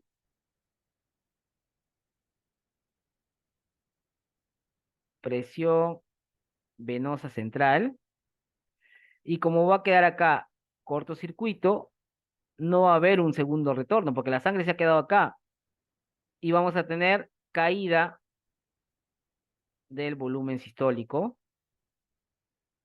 y por lo tanto, caída de la tensión o presión, como quieran, arterial. Entonces se da esta paradoja de que por acá vamos a tener presiones altas en milímetro de mercurio de la presión venosa central y por acá vamos a tener tensiones bastante bajas. Entonces eso no está bien. Entonces, ¿qué es lo que hay que hacer para que toda esta sangre que está acá pase acá? Por eso es que es importante que un paciente que va a ser sometido a ventilación mecánica primero tenga optimizado el retorno venoso, porque si no, va a hacer claudicar la tensión arterial y el gasto cardíaco. Vamos a tener una capnografía por el suelo, una tensión arterial por el suelo y no vamos a poder ventilarlo adecuadamente porque lo estamos lastimando en demasía. Entonces, ¿qué es lo que tenemos que hacer? Abrir esos alvéolos que están colapsados. Y lastimosamente, generalmente trabajamos con flujos de gas fresco al 100%, en donde el aporte de oxígeno al 100% hace que en la mayoría de las veces tengamos oximetría al 100%, y por más que tengamos un 40% de shunt, de resistencia en las vías aéreas, de zonas que no se están ventilando, todo esto no se está ventilando, como estamos dando oxígeno al 100%, en el oxímetro de pulso tenemos 100. Pero sí, ¿qué pasaría si nosotros, de vez de trabajar con mezclas muy enriquecidas de oxígeno, trabajáramos con lo mínimo necesario, 30, 40%, rápidamente cuando comenzamos a tener 5% de Shun, 10% de Shun, ya veríamos caída en la saturación. Y no esperar a que caiga un 40% de Shun para recién hacer alguna maniobra. ¿Cuál es la maniobra que tenemos que hacer? Maniobras de reclutamiento alveolar. Poner una PIP óptima que permita que ese alvéolo se abra y no y permita que participen en intercambio gaseoso. Porque si no vamos a tener un alvéolo, que es lo ideal, bien perfundido, que era BQ1 u óptimo. Luego vamos a tener alvéolos que están colapsados y perfundidos. Y luego vamos a tener alvéolos colapsados sin perfusión, que esto es lo que se conoce como ah, BPH, vasoconstricción pulmonar hipóxica, y luego vamos a tener alvéolos muy ventilados y no perfundidos, que esto es espacio muerto. Entonces, esta vasoconstricción pulmonar hipóxica genera resistencia, este alvéolo colapsado genera resistencia, y este también. Entonces, ¿qué es lo que tenemos que hacer? PIP. Todos los pacientes bajo la ventilación mecánica tiene que tener PIP para tratar de abrir esos alvéolos y que el retorno venoso mejore. Entonces vamos a hablar un poco de los efectos sistémicos y las complicaciones de la ventilación mecánica, ¿ya? Vamos a recordar, porque es importante, la fisiología es importante, no podemos tratar de hacer anestesia general si no conocemos un poco de fisiología, que a veces uno las pasa de volada en la facultad. Acuérdense del gasto cardíaco. El gasto cardíaco es volumen de sangre expulsada por el ventrículo izquierdo, que también puede ser por el ventrículo derecho, por una unidad de tiempo, ¿ya? Porque podría ser gasto cardíaco derecho. Volumen de sangre expulsada por el ventrículo izquierdo en un minuto. Y el gasto cardíaco, la fórmula que es, se construye del volumen sistólico por la frecuencia cardíaca, que es generalmente lo que dicen los libros, pero también, y esto es lo que no dicen los libros, es que también está influenciado por las resistencias vasculares. ¿Y qué lo alimenta el gasto cardíaco? El gasto cardíaco está alimentado por la precarga, la contractividad y la poscarga.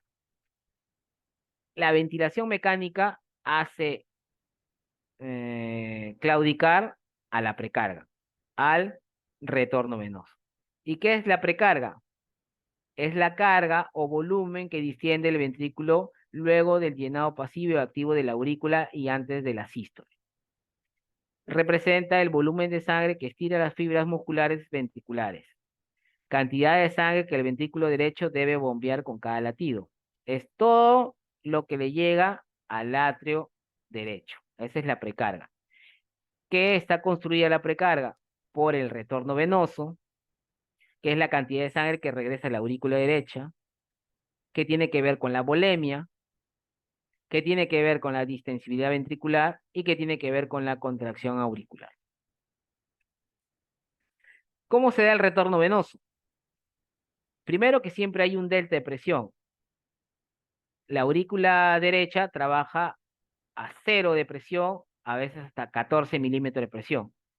Y la zona arterial del lado izquierdo del corazón trabaja a una presión mucho más alta.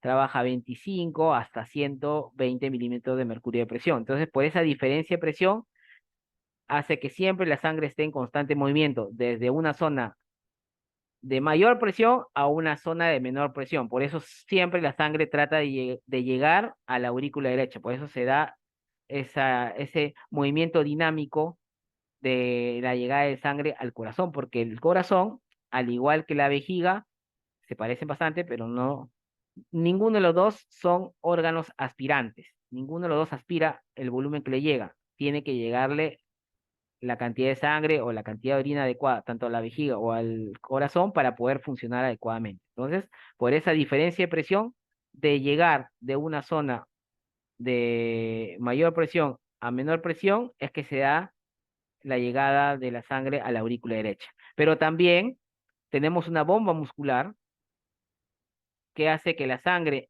en la periferia de nuestro sistema llegue a la aurícula derecha porque las venas tienen válvulas y cada contracción muscular empuja la sangre hacia la zona de menor presión, que es la aurícula derecha, y luego tenemos la bomba respiratoria, que por esa respiración a presión negativa, que es como si respiramos tipo émbolo, ayuda a chupar sangre de la periferia y llevarla hacia la aurícula derecha. Entonces, eso es cómo se construye el retorno venoso. Entonces, es importante recordar que tenemos que tener a un paciente optimizado desde el punto de vista hemodinámico que tolere la ventilación mecánica. Un paciente hemodinámicamente inestable, choqueado, que esté prácticamente perdiendo sangre por una hemorragia profusa, ponerle ventilador mecánico, si no restauramos esa condición, puede empeorar aún más esa situación crítica. Vamos a hablar ahora sí de lleno, dejando un poco la fisiología, en las fases del ciclo ventilatorio, que generalmente son bastante sencillas, pero hay que practicar frente a un ventilador para agarrarle la mano. Pero lo que es importante siempre es recalcar la fisiología que hay detrás de todo esto, ¿ya? Entonces, las fases del ciclo ventilador son por trigger o disparo, que es lo que inicia la inspiración. Generalmente es la máquina la que inicia en nuestro ámbito de trabajo, que es anestesia, y el paciente está con hipnóticos altos, relajantes neuromusculares. Generalmente uno setea esto por tiempo, cada que te da 14 respiraciones por minuto, entonces divide en 14 entre 60 y eso que sale 4 5 6 segundos es lo que tiene que esperar el ventilador por cada ciclo. Necesitamos sostener la inspiración y esta eh, inspiración, que es la cantidad de aire que mete el ventilador, está limitada y puede estar limitada por volumen, un volumen que uno setea, o estar limitada por presión. Luego tenemos que tener el ciclado, que puede estar ciclado por tiempo, por flujo, por presión o volumen, y esto está dada por la finalización de la inspiración, y luego tenemos la expiración, que es pasivo. Estos tres se encarga el ventilador y la expiración es pasiva del paciente. En cuanto al tiempo del trigger o disparo, esta puede ser pautada, como les había comentado hace un rato, por la frecuencia respiratoria, y en nuestro ámbito de trabajo es iniciada por la máquina de anestesia. Puede estar dada por presión y también puede estar dada por flujo.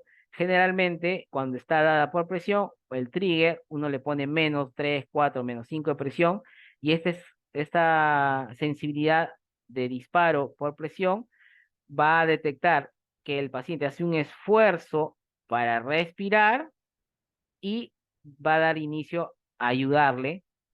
Por eso que generalmente esta parte está ayudada por el ventilador, es una ventilación de soporte. Y esta también puede ser por flujo, que también siente un cambio de flujo entre la válvula expiratoria y la inspiratoria y ayuda el ventilador al paciente. Esta que está en azul es netamente mandatoria, y estas dos de abajo en verde son asistidas. Y la asistida la podemos programar por presión o por flujo. Lo más fisiológico an- ante lo antifisiológico, que es la ventilación mecánica, es setearla por flujo. Cuando se habla de limitada o límite por, puede ser limitada por presión, en una ventilación controlada por presión, ventilada por flujo. Acá en la ventilación controlada por presión, uno setea qué presión voy a alcanzar, 10 centímetros de agua en la vía aérea, y eso nos va a entregar 200, 250 o 300 ml de volumen corriente. En flujo, cuando es ventilación controlada por volumen, o también por volumen en la misma modalidad de ventilación controlada por volumen. Y el ciclado puede estar generado por presión, flujo, volumen corriente o tiempo. ¿Qué modos ventilatorios tenemos? Tenemos los principales tres modos ventilatorios básicos. El controlado, que es en el que generalmente uno se mueve en anestesia, en el cual el ventilador asume todo el ciclo respiratorio. El paciente está con opioides, el paciente está con relajantes neuromusculares, en donde la máquina inicia y finaliza la ventilación.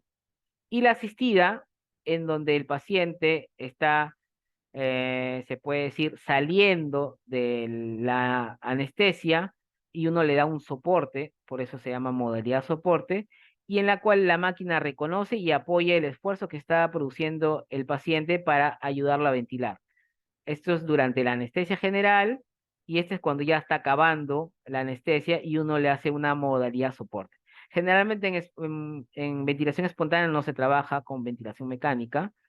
Este es más de medicina humana. Nosotros nos movemos acá, en el azul y en el verde. Cuando tenemos el modo ventilación controlada por volumen, cada ciclo respiratorio es entregado con el mismo nivel de flujo y tiempo, lo que determina un volumen constante independiente del esfuerzo del paciente y de la presión que se genere. Entonces, tener cuidado. Hay que mirar, esta es la variable dependiente. Yo seteo el ventilador, le pongo ventilación controlada por volumen, voy a setear el volumen corriente de mi paciente. Si tengo un paciente de 20 kilos y voy a usar un volumen corriente de 200, 2 por 2, 4, 400 ml. Entonces yo tengo que programar mi volumen corriente 400 ml, y mi variable dependiente de esa modalidad es el volumen, y mi variable independiente es la presión. Entonces yo tengo que mirar la curva de presión para ver si no hay resistencias en las vías de conducción o no hay resistencias en la vía pulmonar. Todas las respiraciones son controladas por el respirador y ofrece un volumen tidal, es lo que se setea, y una frecuencia respiratoria determinados. Esta es la gráfica de la ventilación controlada por volumen, donde en la mayoría de ventiladores tenemos estas tres gráficas. En algunos podemos tener solamente esta o una combinación de la curva presión-tiempo y flujo-tiempo. Entonces, es importante recalcar que la gráfica que más información nos da en ventilación controlada por volumen es la gráfica de presión-tiempo, donde hay un aumento progresivo de la presión que necesita vencer la máquina de las vías de conducción hasta alcanzar el volumen corriente adecuado que genera una presión y luego cae. Esta es la inspiración, esta es la expiración, inspiración, expiración. Hay un aumento constante de volumen y hay un flujo inspiratorio también que es constante. Esta es la parte de la inspiración, pasea totalmente el ventilador, el flujo exhalado, y luego volvemos a otro ciclo. Inspiración, expiración. Esta es la gráfica y hay que tratar de sacarle la máxima información posible a esta curva de ventilación controlada por volumen. Este es el flujo que va generando y venciendo una resistencia en la vía aérea y va llegando a el volumen establecido que genera una presión. Este 400 ml que habíamos puesto de manera de ejemplo, de repente está produciendo 20 centímetros de agua de presión, bastante por debajo de la presión peligrosa que uno se tiene en el ventilador, que es 30 centímetros de agua. Esta vendría a ser el pico máximo que alcanzó ese volumen y se le conoce como presión pico.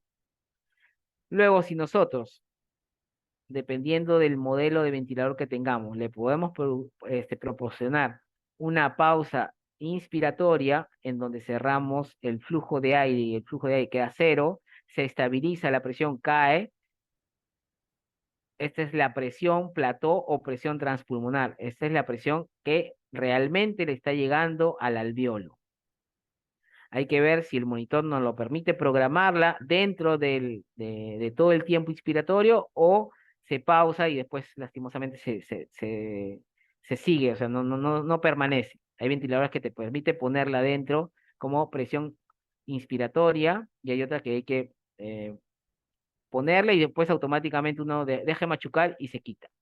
Entonces, esta diferencia entre la presión pico y la presión plató se le llama resistencia de la vía aérea. Entonces hay que tratar de que esta diferencia entre la presión pico y la presión plató no se disparen. Siempre tiene que haber un diferencial de 5 centímetros de agua más o menos.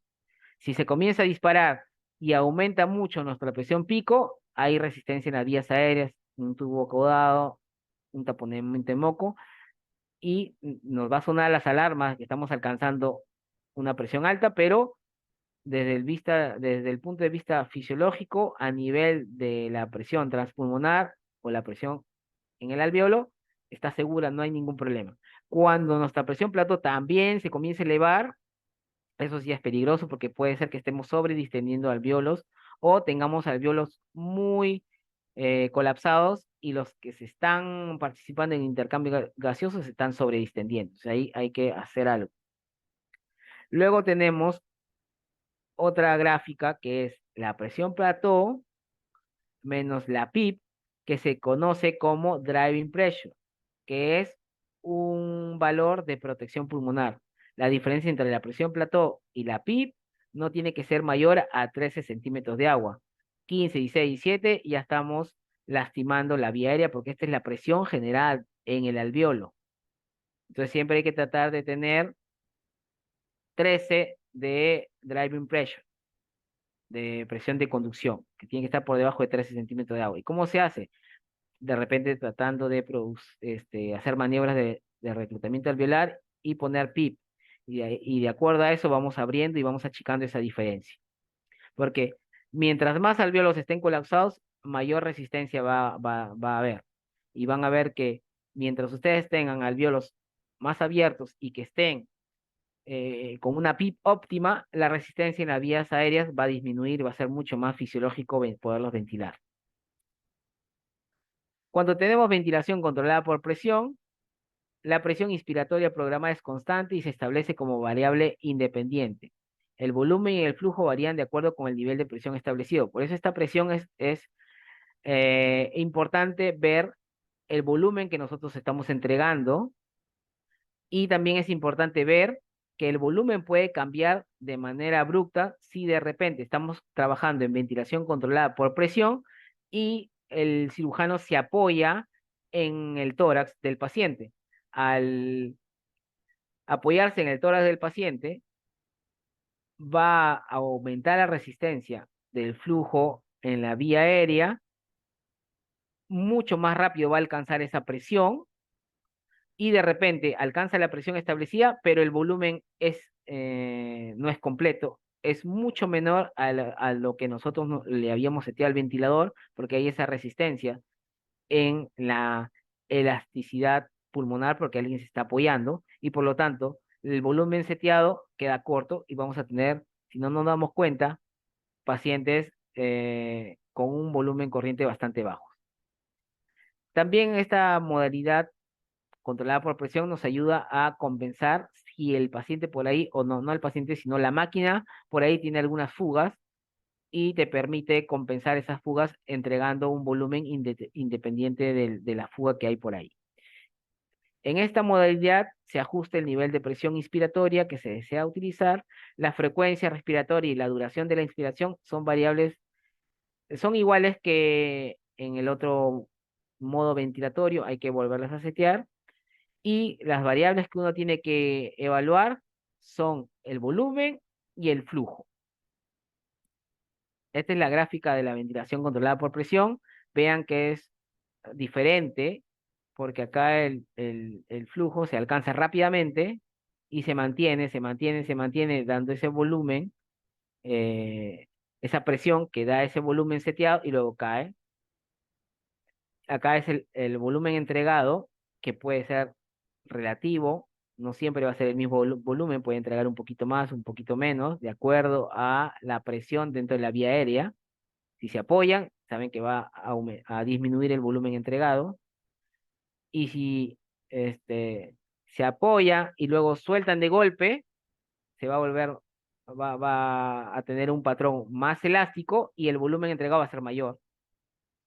Y esta es la curva de flujo-tiempo en la cual, a diferencia de la otra, es una curva desacelerada, donde rápidamente entra el flujo de gas fresco seteado y luego disminuye. Entonces, hay que ver las gráficas en conjunto para ver que no haya un autoatrapamiento de aire cuando hemos seteado mal el ventilador.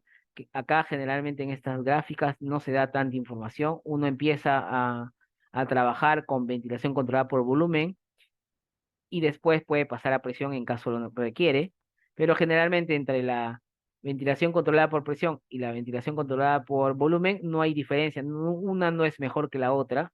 El que domina la ventilación mecánica, los intensivistas, los anestesiólogos de UCI, etcétera, le es indiferente cuál modalidad trabajar, pero lo que sí hay que recordar es que en ventilación controlada por volumen nos da mucho más información que en la ventilación controlada por presión. Y uno en anestesia quiere tener la mayor cantidad de información para poder optimizar la anestesia de nuestro paciente. Porque vean que la gráfica de la ventilación controlada por presión es bastante pobre en datos que nos puede ayudar a ver que algo esté pasando en la vía aérea.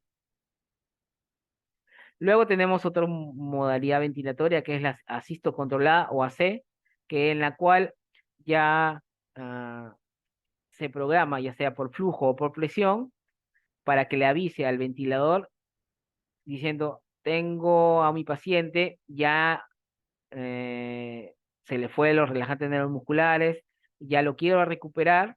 Entonces se setea de tal manera en que al momento de que el paciente, la máquina, sienta que el paciente tiene un esfuerzo para respirar, la máquina le asiste y le ayuda a ventilar.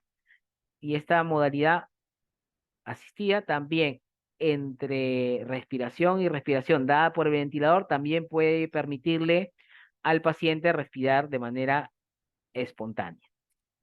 Esta es la curva de la gráfica de la asisto controlada. En la parte moradita de la gráfica es el disparo o la respiración asistida del paciente y después la máquina le ayuda a terminar todo el ciclo respiratorio.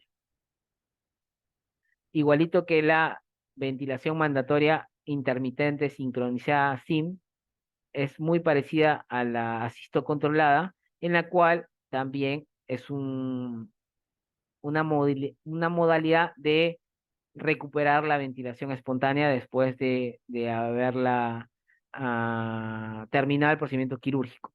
Uno, para no cortarle de golpe y de repente el paciente aún sigue sin respirar, uno le pone la ventilación mandatoria sincronizada intermitente.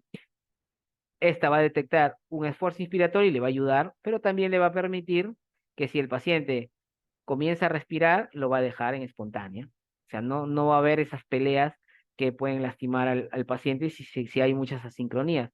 Por ejemplo, no es bueno tener un paciente en modalidad control, en donde la máquina lleva toda la ventilación y de repente nuestro paciente no está en plano y se pelea con el ventilador. Esas asincronías generan barotrauma, generan lesión, por lo tanto hay que profundizar más el plano o apoyarse con relajantes neuromusculares.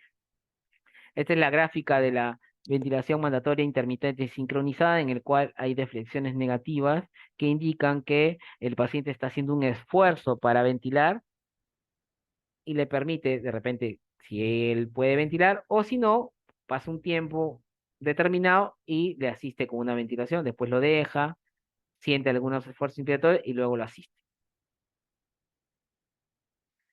En cuanto a los puntos claves para ir terminando, vamos a ver que la ventilación controlada, en este caso por volumen, la variable que uno va a setear es el tiempo, va a estar dada cuando es mandatoria por el ventilador, va a estar limitada por el flujo y va a estar ciclada por volumen, igual que en la modalidad controlada por presión, donde el trigger o el disparo es el tiempo, va a estar mandada por el ventilador, el límite va a ser la presión que yo establezca para cortar el volumen entregado y va a ser ciclado por el tiempo. En ambas son mandatorias, toda la respiración es llevada por el ventilador. En la asisto controlada por volumen, el disparo puede ser seteado por presión, tiene que sentir una presión negativa que le va a decir al ventilador, oye, ayúdame, o por flujo, y estas son dadas por el paciente, va a estar limitada por el flujo y ciclada por volumen. En la ventilación asistido, pero por presión, va a ser igual, va a ser el trigger, el disparo por flujo o por presión, va a ser mandada por el paciente, el límite va a ser la presión y va a ser ciclado por el tiempo. En espontáneo no tenemos porque no trabajamos en espontáneo. En cuanto a la programación básica del ventilador, tenemos que setear el volumen corriente, la frecuencia respiratoria, la relación IE, que es la cantidad de tiempo que uno le da para la inspiración y tiempo que le da para la expiración. Hay máquinas que te piden tiempo inspiratorio o relación IE o PIP. Hay máquinas que te pide decirle el trigger para que si en casos como es como un modo inteligente en el cual, a pesar de que es una ventilación controlada por presión o ventilación controlada por volumen, si el paciente entra en apnea, le ayuda a ventilar. Habíamos hablado un poquito de los modos ventilatorios. La FIO2 es importante, hay que tratar de irnos por la mezcla de gases, de aire ambiente y con oxígeno para tratar de bajar la FIO, porque si generalmente trabajamos con oxigenación al 100% y esta puede ser deleteria por las atelectasias producidas por reabsorción, cuando son tiempos muy prolongados, pero generalmente uno trabaja en 2, 3 horas, 4, no en 8, 10, 15 horas como en medicina humana, donde ahí sí tener fracciones inspiradas de oxígeno al 100% pueden ser deleterias, pero sí nos ayudaría mucho a, si tenemos unas fracciones inspiradas de oxígeno más bajas, a detectar rápidamente si nuestro paciente tiene muchas áreas de Shunt. El volumen tidal que hay que setear, generalmente uno lo setea entre 10 a 20 ml, dependiendo la condición corporal del paciente. De repente un bulldog inglés, bulldog francés que tiene patrón restrictivo, no tiene un parénquima tan elástico, de repente 10 a 12 ml, y un galgo, un paciente con un tórax amplio, de repente 20 ml de volumen corriente, sería lo ideal. Tratar en ambos casos de que no sobrepasemos los 30 centímetros de presión inspiratoria pico, porque ya después de eso podríamos producir lesión pulmonar. Hay que estar por debajo. Si la teoría dice 30, uno en el ventilador le setea 28, 25, bastante por debajo para evitar algún deterioro marcado del pulmón. La frecuencia respiratoria también es otro parámetro que hay que setear. Generalmente nos movemos entre 12 a 20 respiraciones por minuto, tratando de acercarnos a los parámetros fisiológicos más adecuados, ya que la frecuencia respiratoria va de la mano con la presión arterial, perdón, con la presión parcial de dióxido de carbono, y esta está íntimamente relacionada con el pH. Entonces hay que tratar de tener una frecuencia respiratoria que nos tenga un dióxido de carbono entre 35 y 45 milímetros de mercurio. Si tenemos 12 de frecuencia respiratoria y tenemos 50 de dióxido de carbono, quiere decir que estas frecuencias respiratorias no está permitiendo el correcto barrido de ese dióxido de carbono, entonces hay que aumentarle. Y para eso hay una fórmula, no es decirle, ah, súbele a 13, súbele a 14. Hay una fórmula para ver cuáles son las frecuencias respiratorias adecuadas para eliminar el dióxido de carbono y tenerlo en normocapnia. Generalmente es, voy a escribir, es frecuencia respiratoria que uno tiene, puede ser 14 por el CO2 que uno tiene, que puede ser 55, entre el CO2 esperado. Entonces ustedes multiplican 14 por 55 entre, no sé, ¿qué CO2 quieres? Tener 40, te va a dar las frecuencias respiratorias que necesitas para tener esos 40. Entonces, 14, ¿cuánto sale? 14 por 55 entre 40. Hagan la multiplicación. Yo tengo un asistente y no me está asistiendo. Entonces agarro la calculadora, 14 por 55 entre 40. Tengo que ponerle 19. 19 respiraciones por minuto para tener 40 de dióxido de carbono.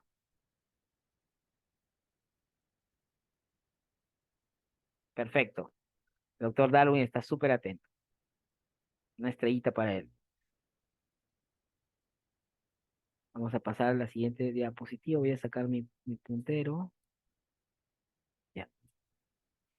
Sensibilidad, ya habíamos visto que es el control de la programación en cuanto a cómo el paciente va a ser asistido por el ventilador y puede estar seteado por presión o por flujo.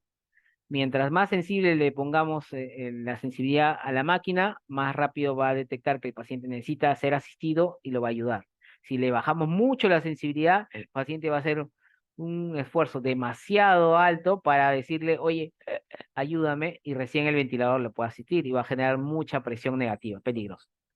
La PIP, que es la presión positiva al final de la expiración, es la que impide que esta expiración que uno esté dando retorne a una presión atmosférica de 0, o sea que se cierre el alveolo. Y esta se aplica en todas las modalidades controladas o asistidas, y en ambas va a impedir que el alveolo se colapse y va a mejorar la oxigenación porque ya no vamos a tener tanta ventilación pulmonar hipóxica, tanto shunt, y no vamos a tener un pulmón tan rígido y vamos a tener un pulmón fácil de ventilar y nuestras presiones en la vía aérea van a ser más bajas y vamos a tener presiones protectivas y volúmenes corrientes también protectivos. Vamos a cuidar nuestro pulmón. En cuanto al patrón de la onda de flujo, bueno, esta determina la forma como el ventilador entrega el flujo inspiratorio.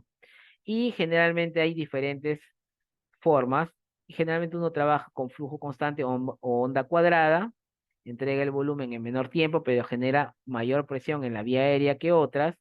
Tenemos luego el flujo decreciente o en rampa descendente, genera una mayor presión en la vía aérea al inicio y luego una presión alveolar casi iguales, distribuye mejor el volumen tidal, propicia también una mayor tiempo inspiratoria en desmedro del tiempo inspiratorio. Entonces, uno busca qué flujo entregar, si lo quiere hacer cuadrática, donde entrega el volumen en menor tiempo, pero va a generar mayor presión. De repente tenemos un paciente que requiere mucha presión para abrir esas vías aéreas de conducción, hacemos un flujo constante con curva cuadrada, pero de repente tenemos un paciente que tiene una, un problema pulmonar tipo un parénquima enfisematoso, en el cual meterle mucha presión podría ser deleterio, hacemos un flujo que se entregue de forma rápida, pero que no genera tanta presión. Y el flujo sinusoidal, que distribuye el flujo similar al anterior, pero incrementa aún más el tiempo inspiratorio. Generalmente eh, este flujo sinusoidal, como habíamos estado viendo en volumen controlado por volumen, ventilación controlada por volumen, es la forma más fisiológica y es la gráfica que uno trata de setear en el ventilador.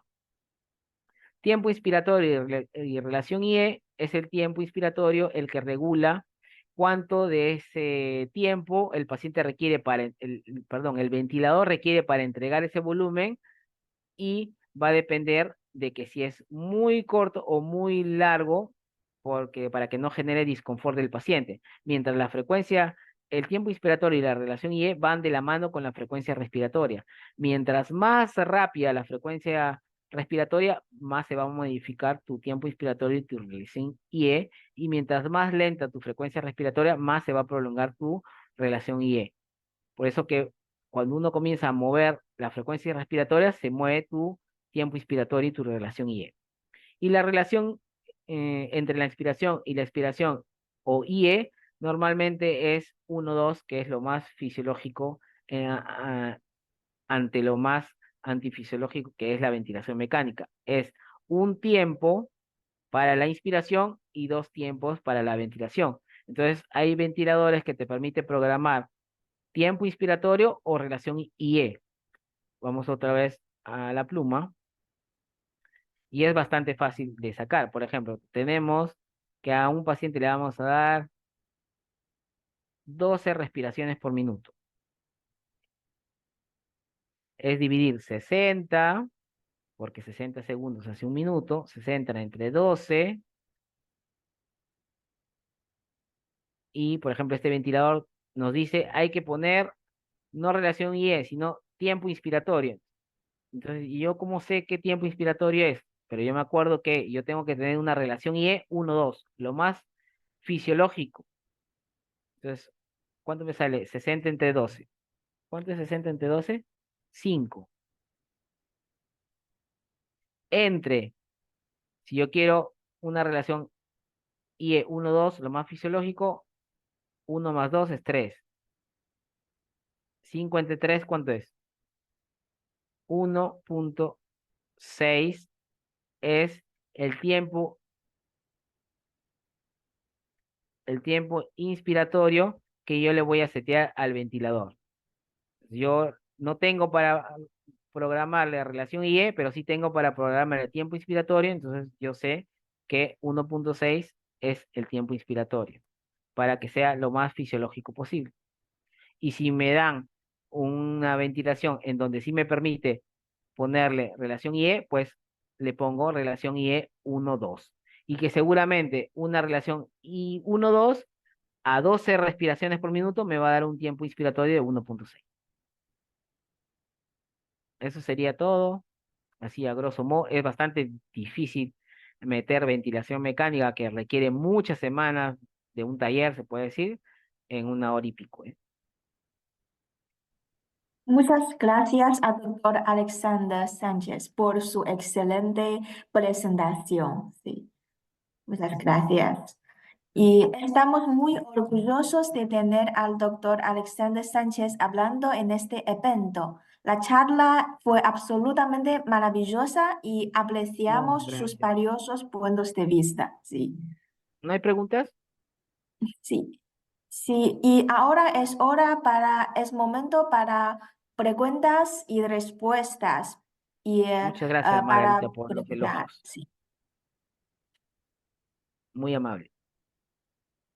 gracias.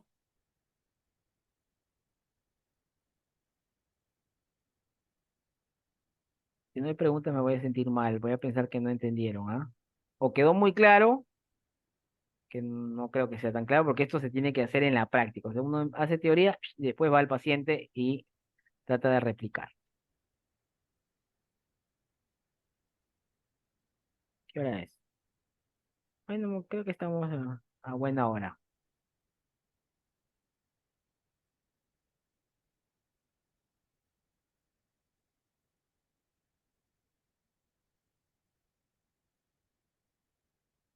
Acá hay algunas preguntas. Acá tengo. Acá el doctor Juan Faustino nos preguntó cómo se podía evaluar la ventilación mecánica si se requiere hacer rescate de maniobra alveolar. Bueno, para hacer un rescate de maniobra alveolar o hacer un reclutamiento alveolar, primero que tendrías que hacer lo que se dice el air test, en el cual a tu paciente tendrías que quitarle la fracción inspirada de oxígeno al 100% y ponerlo a respirar aire ambiente. Si tú lo tenías en 98, 99 de saturación, y luego le quitas ese oxígeno al 100% que enmascara muchas cosas y lo dejas respirar aire ambiente, tendrías que ver cuánto cae la saturación para poderlo reclutar. De repente pasan 3 minutos, 4 minutos y siguen 98, no tienes nada que reclutar, está perfecto, tus alvéolos están totalmente abiertos. Pero si pasan 3 minutos, 4 minutos y de 98 pasas a 90, hay un 30% de shunt, hay un 30% de alvéolos que no están participando en el intercambio gaseoso. Y ahora sí tienes que hacer una maniobra de reclutamiento alveolar. Primero tienes que ver que haya una hemodinamia que te permita poder hacer las maniobras de reclutamiento, porque va a aumentar mucho más la presión en la vía aérea y va a aumentar más el retorno venoso.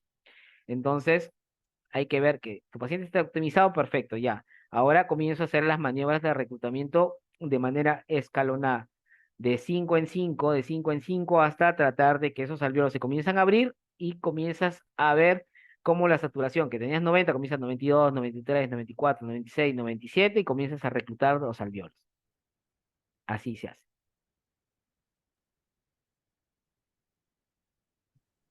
Ok. Bueno, creo Momento que era... perfecto, sí, momento perfecto para preguntar durante esta sesión de Q&A. En caso cualquier pregunta pueden poner en esta zona. Ah, acá hay bien.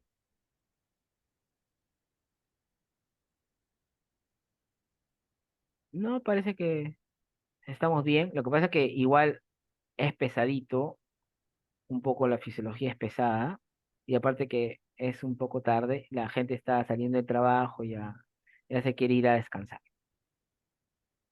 Entonces, un minuto para más preguntas, Vale, Margarita, qué gusto mm, escucharte. para aprovechar, ¿sí? Sí, Ahí por ahí alguien levantó la mano, sí. alguien levantó la mano que quiere hablar. Hay que darle el micrófono para que hable. Un momento. O si no, que la O, escriba. sí, o si puede Hola, buenas noches. escribir. Dime, Nicolás. Ahí Nicolás Cortés creo que fue el que levantó la mano.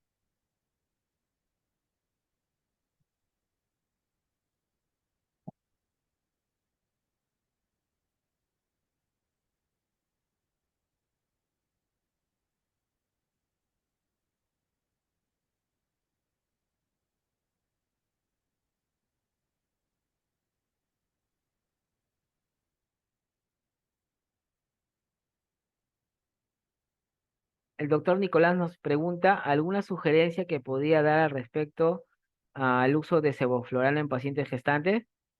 Mira, yo hago bastante cesáreas, porque trabajo en un centro de reproducción y hacemos muchas cesáreas, unos 80, 120 al año. Y nosotros trabajamos con isoflurano, pero si con ISO andan muy bien, en cuanto a la anestesia para cesárea, acuérdate que son una anestesia 2 en 1, en la cual tú tienes que optimizar de tal manera los fármacos y escoger los fármacos que menos ah, transferencia placentaria tengan, con un peso molecular adecuado, que tengan una farmacocinética rápida de eliminación, etcétera, etcétera. Entonces, generalmente uno trabaja con halogenados, que se van rápido, con remifentanilo, que tiene un peso molecular alto, casi 378, 379 Daltons, o sea, moléculas grandes, que lo poquito que pasa, los fetos están en capacidad de metabolizarlo, porque se metaboliza por esteras aplámaticas, y anestesia locorregional, pues anestesia en la línea corta, etcétera. Si con el isoflurano anda bien, con el sebo, que es menos difusible y que más rápidamente llega al sistema nervioso central, va a ser mejor. Hay que tratar de usar dosis bajas, tanto en la fase de impregnación. Habíamos dicho que en la fase de impregnación era 2 litros de flujo de gas fresco y 3 del dial del vaporizador. En el caso del sebo sería 2 litros de flujo de gas fresco y 4 más o menos de impregnación. No empezar así, sino empezar con la mitad. En isoflurano empezamos con 1,5 porque una hembra gestante, la captación de los halogenados es mayor. Sería empezar con el dial del vaporizador del sebo en 2. 5 minutos, 4 minutos ya anda un poco en plano, ya ahí le bajas, porque va de la mano con el remifentanilo, y el remifentanilo reduce bastante el sevoflurano. Así que te permitiría estar en 1,5 de repente de sevoflurano en una CAM bastante baja para que puedas sacar a los fetos con mucha viabilidad.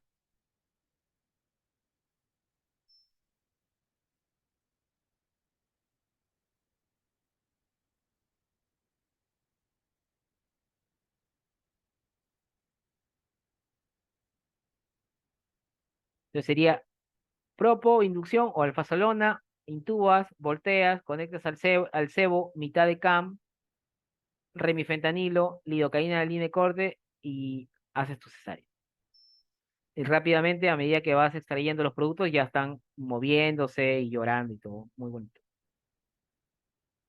Tenemos una charla de cesárea también, Margarita, apunta la fecha. Oh, ok, sí. Entonces, ¿ya hay más preguntas al doctor? Sí, No, no, no aprovecho hay más esta preguntas. oportunidad. Ok. Están Muy, agradeciendo. Ok, ya es horario muy tarde, entonces hoy gracias nuevamente a todos y muchas gracias al doctor Alexander Sánchez por su contribución y muchas gracias a la participación de todos nuestros asistentes y con este concluye la academia de hoy. Si ustedes quieren ver el replay de esta webinar o si necesitan más información, no duden en ponerse en contacto con nosotros por correo electrónico o a través de nuestras redes sociales que se muestra en la pantalla luego. Sí, y entonces hasta el próximo y que tengan una bonita noche para todos ustedes. Muchas gracias, Margarita. Gracias a ustedes, colegas. De verdad Sí, que es un gusto gracias. estar con ustedes. Que pasen lindas noches, y esto de la anestesia es así, hay que practicar, practicar y siempre tratar de volver a las bases. Como les digo siempre, una cosa es la fisiología que nosotros llevamos en la universidad, donde muchas veces uno las pasa así nomás por querer pasar un examen, y otra cosa es que la vuelvas a leer ahora que te gusta lo que haces, van a ver que es mucho más fácil entenderla, y a veces es lo que necesitamos, comprender farmacología, fisiología. Acuérdense que los que eh, les gusta la anestesia es la más médica de todas, y hay que saber de todo un poco: cardiología, ecografía, fisiología, farmacología, medicina interna, etcétera, etcétera. Entonces, es la mejor especialidad que ustedes puedan escoger. Cuídense mucho, y muchas gracias. Adiós, Margarita. Un beso grandote para ti. Adiós, adiós y saludos cordiales. Saludos a todos mis amigos de Perú. Ahí veo bastantes amigos míos. Cuídense mucho. Gracias por el apoyo, siempre. Gracias.